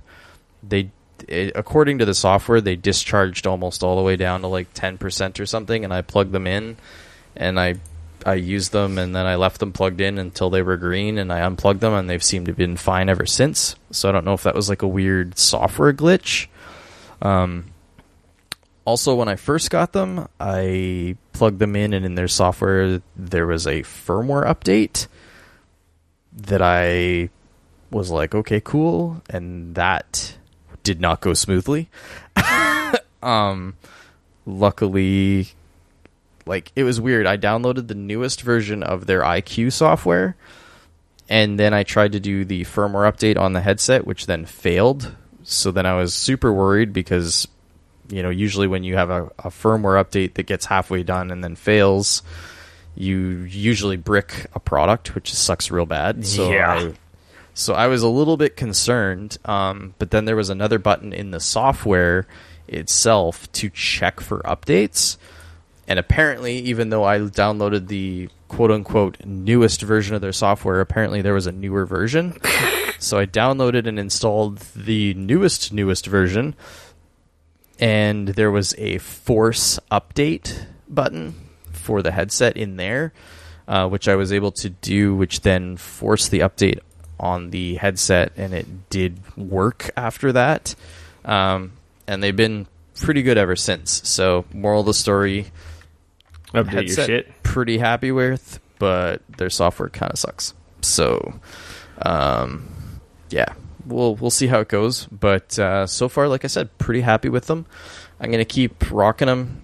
So far, the battery life seems pretty good. I gamed almost all day on Sunday, and I think I was down around like 64% or something like that, and I gamed for quite a few hours with multiple different games and things like that. So yeah, it's nice to be able to just like get up and do stuff, and I don't have to worry about cables. Nice when I'm recording, because I had a tendency for my cable to like get caught underneath my chair because it's a rolly chair, and so the stupid cable kept like getting caught, and I was like, ugh. So that's not nice to not have to worry about. So we'll see if the battery can hold up, and obviously that's the main thing is like if the battery holds up, and then I'll be pretty happy. So nice. Well, the price is right. Yeah, exactly. And like, I mean, exactly. They were free to me, which is pretty rad. So, I'm trying to remember. I can't remember what they exactly retail for in Canada. I believe they're around $200. So it's $130. I just looked. Oh, okay. There you go. Perfect. Corsair, did they the ones to do the HyperX ones? No. Okay. That's Kingston. Oh, never mind. Okay. Yeah. So did you see this? I have not actually had a chance to watch idiot. it yet. Dude, I've been working 12-hour days recently. I have not had a chance to watch it on your damn cell phone. What I'm poking fun at Dane, that's on our outline, is the Transformers Bumblebee movie. Trailer. Since Dane hasn't said it, spoiler alert, Dane, in the trailer and in that link, you will see that there are a lot of Generation 1 inspired, actually just straight up, this is G1 Transformer art design. Yep. A lot of Cybertron, and actually, I don't know, trailer looks pretty freaking rad, to say the truth. So I've seen other trailers. I haven't seen this specific one. You gotta watch this one. But this one is I've heard this is awesome. It looks fucking fantastic. It is literally in my list right now on my phone of like, I have like a little list of crap I need to like watch when I have a second, and it is like at the top clearly of that list, so. This movie is aimed at me and other classic Transformer fans. So us, and then just like anyone. Yes, it's still produced by Michael Bay's production company, but he is not the director. Great. The director is the director of Kubo and the Two Strings, or is that what it's called? I don't know. Did you ever see that movie? Doesn't sound familiar. What? You never saw that claymation movie? Oh my god. It's so good. Yeah, Kubo and the Two Strings. Jesus, you need to watch that movie. I'm not going to lie. I don't even know if I've ever heard of that movie. It came out in 2016. I swear we talked about it on the podcast. I don't know. It's awesome. Dude, watch it. Trust me. Okay. I'm sure it's somewhere that you can stream. It's got 97% on Rotten Tomatoes. Wow, that's awesome. Kubo is so good. And seeing that the director of Kubo is directing Bumblebee, that gives me a lot of faith in that this might actually be the first good Transformers movie. Fair enough. You've heard me shit on the Transformers franchise and Michael Bay on this podcast before. Yeah. The last movie was an abomination, and it all spits in the face of someone like me who's a classic Transformers fan. The last movie was definitely a bit hard to watch. Was freaking terrible. Like, and it's so depressing because like you have this amazing budget and you have this awesome franchise. It's like, how do you fuck it up? Oh, I know how. You get an arrogant asshole director who wants to make everything about him and his freaking vision instead of having any respect for the franchise he's supposed to be making a movie about. and just I think that you give him way too much credit. Yeah, no, he's just a freaking special effects whore, and just. I think that you give him too much credit, and I think that you forget that Hasbro and lots of people were also heavily involved there, and they all let it happen. That's true. Well, yeah, because they gave him all the yes man, and these movies were making lots of money because people are freaking stupid. So, like, I don't think you can just. A huge part of it is Michael Bay. The art direction was Michael Bay. Like, Michael Bay has created some of my favorite all-time movies. Yeah. So I know that guy knows how to make a fucking good-ass movie. He has made some good movies, yep. So, to just completely shit on Michael Bay because he did some stuff, I don't think is He fair. made 2 good movies, Bad Boys and Bad Boys 2. He's made a lot more. No, those are the only good movies he's made. That's besides the point. Anyway, the Transformers has just been like a really sore spot for hardcore Transformers fans. Mass market appeal, yeah, sure. Special effects, crazy movies, yeah, sure. Like good movies for like a beloved franchise, no. Hey, I am okay to admit that I enjoyed the first Transformers movie quite a lot. I thought that they could have went a different direction, but I definitely the first one was fine. The first one was fine. It was good. Yep. But it wasn't what it should have been. This should have been like a Marvel franchise. It had such a potential to be something so much bigger. Nah, don't worry, they'll reboot it after this. Oh, I'm sure there will be a reboot. We've already heard talk. Because after this they'll do the prequel, and it'll be the G1 stuff, and all of the hardcore, quote unquote, hardcore fans will just jizz in their pants, and that'll be that. Yeah. Anyway, the trailer looks cool. Speaking of a hardcore fan who's going to see the original G1 movie tomorrow in the theater. I would have liked to have been able to do that. But I'm on an island and we don't get cool things. Just one more thing before we go. We got a question in our Discord. Another question. Cly Guy, a.k.a. Brian, hopefully he doesn't mind me saying his first name. I won't give anyone his address, I promise. He had a few questions, which we kind of answered. It was a show, Telltale Reactions, Fortnite Crossplay. And just like the actual new question he asked, do we collect any video game art? I don't collect it per se. I'm more opportunistic when it comes to my art collection. Like, I have art games from special editions. I've bought in a few, like the Zelda, Nintendo, like art books. I kind of got back into buying stupid strategy guides again. I do have a bunch of posters, most of which are ones I get for free at PAX or E3 that I end up framing. So I do have lots of framed art, like Assassin's Creed, Final Fantasy, Destiny 2. And then I have like a wall littered with posters, like the freebie pre-order posters. Like in my storage area in the basement is like littered with like the stuff that's cool but not quite cool enough to frame. But like I have Last of Us like exclusive print that's signed. I have a big giant Zelda like mural on one of my walls.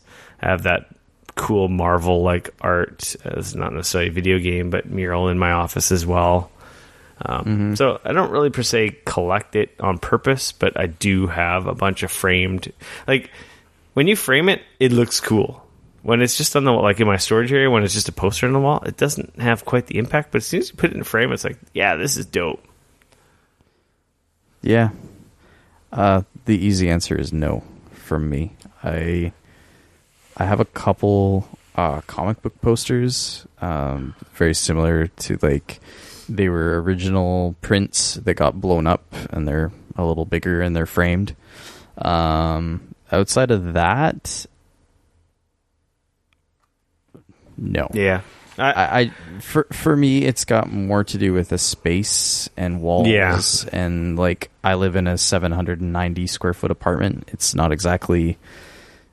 I don't have a whole lot of extra space, so like I have. Some Transformers figurines and I have some like Spawn figurines, and I'd love to have way more, but it's just I just don't have the space. And as it is, like I actually downsized a whole bunch of my Transformers ones just because like I just don't have space. Yeah, he managed to take a dig at me saying amiibos are not video game art. You had to bring them up, did you? No, he did in the question. And you you had to then bring it up. They're not art. They're not. They're valuable. Because man, if we're talking about art, like fucking, I've got an entire thing of fucking Skylanders that are like, oh man, they're not art. They're sentimental, valuable collector's items. Anyway, yeah, I would like more. I've got my man cave. I've always meant to put like a bunch of like posters framed, but like good frames aren't cheap. That's been my limiting factor. It's not that they're not that expensive either. They're like $20 to $40 depending on the size. It's just I'm too cheap to want to buy frames to put posters in. Like I have gotten them slowly but surely. I should really put more in my man cave. Because I got a lot of space for like, I should really get posters framed for like, all the classic. Like I should have a Castlevania Symphony of the Night poster framed. Yeah. I should have. Yeah, no.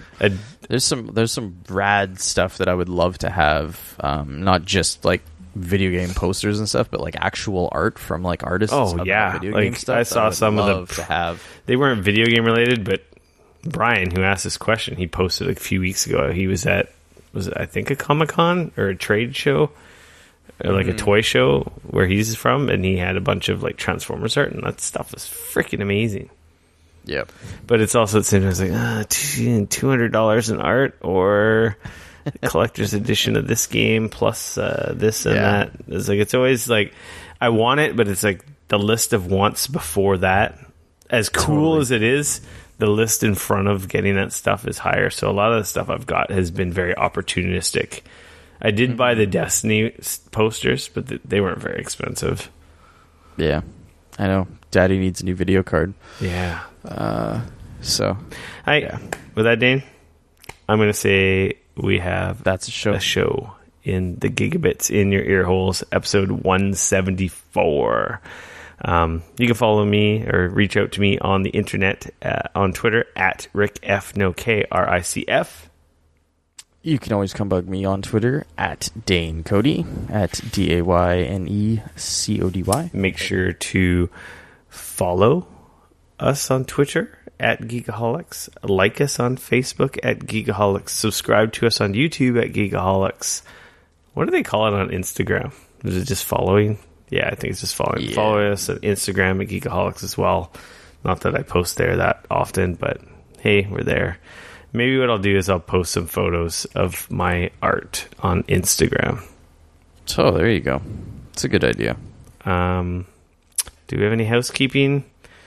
Just rate and review us on iTunes. Or hang out in our Discord. Apple Podcasts, yes. There's always the free video games are sitting there waiting to be plucked. Yeah, if you join our Discord, there's the free games list, over 120 or 30 games. Choose one. Let us know. Let me know. There's instructions. If you can't figure it out, then you don't deserve a free game because it ain't that hard to find it. But yeah, and we're on the Discord. Like whenever I'm on Destiny or games night or just hanging around, or it's even you want immediate reaction out of us or you want to be part of the show, do it in the Discord. It's the easiest way. It pops up on my phone when you at me. I see it. I'm like, I don't always see my ats and stuff in Twitter. Like Twitter's, I don't know. All social media is stupid. It's not the best way to communicate for something called social media. It's not that hard. But like, you just got to get good. I am good, but like, with the exception of having my phone number and texting me, for whatever reason, it's not the best way to get to me. Though it's an easy way. The best way, it works great for me, is on Discord. If you're on Discord, I see those messages right away. It's not so cluttered, and it's our little community. As little as it is, it's lovely. Absolutely. And I think that's it. Next week we'll talk more about Forza, Assassin's Creed. Hopefully some Life is Strange 2. I'll sneak in there too. Yeah. Yeah. With that, I'm going to say we're out. Go play some games. Peace.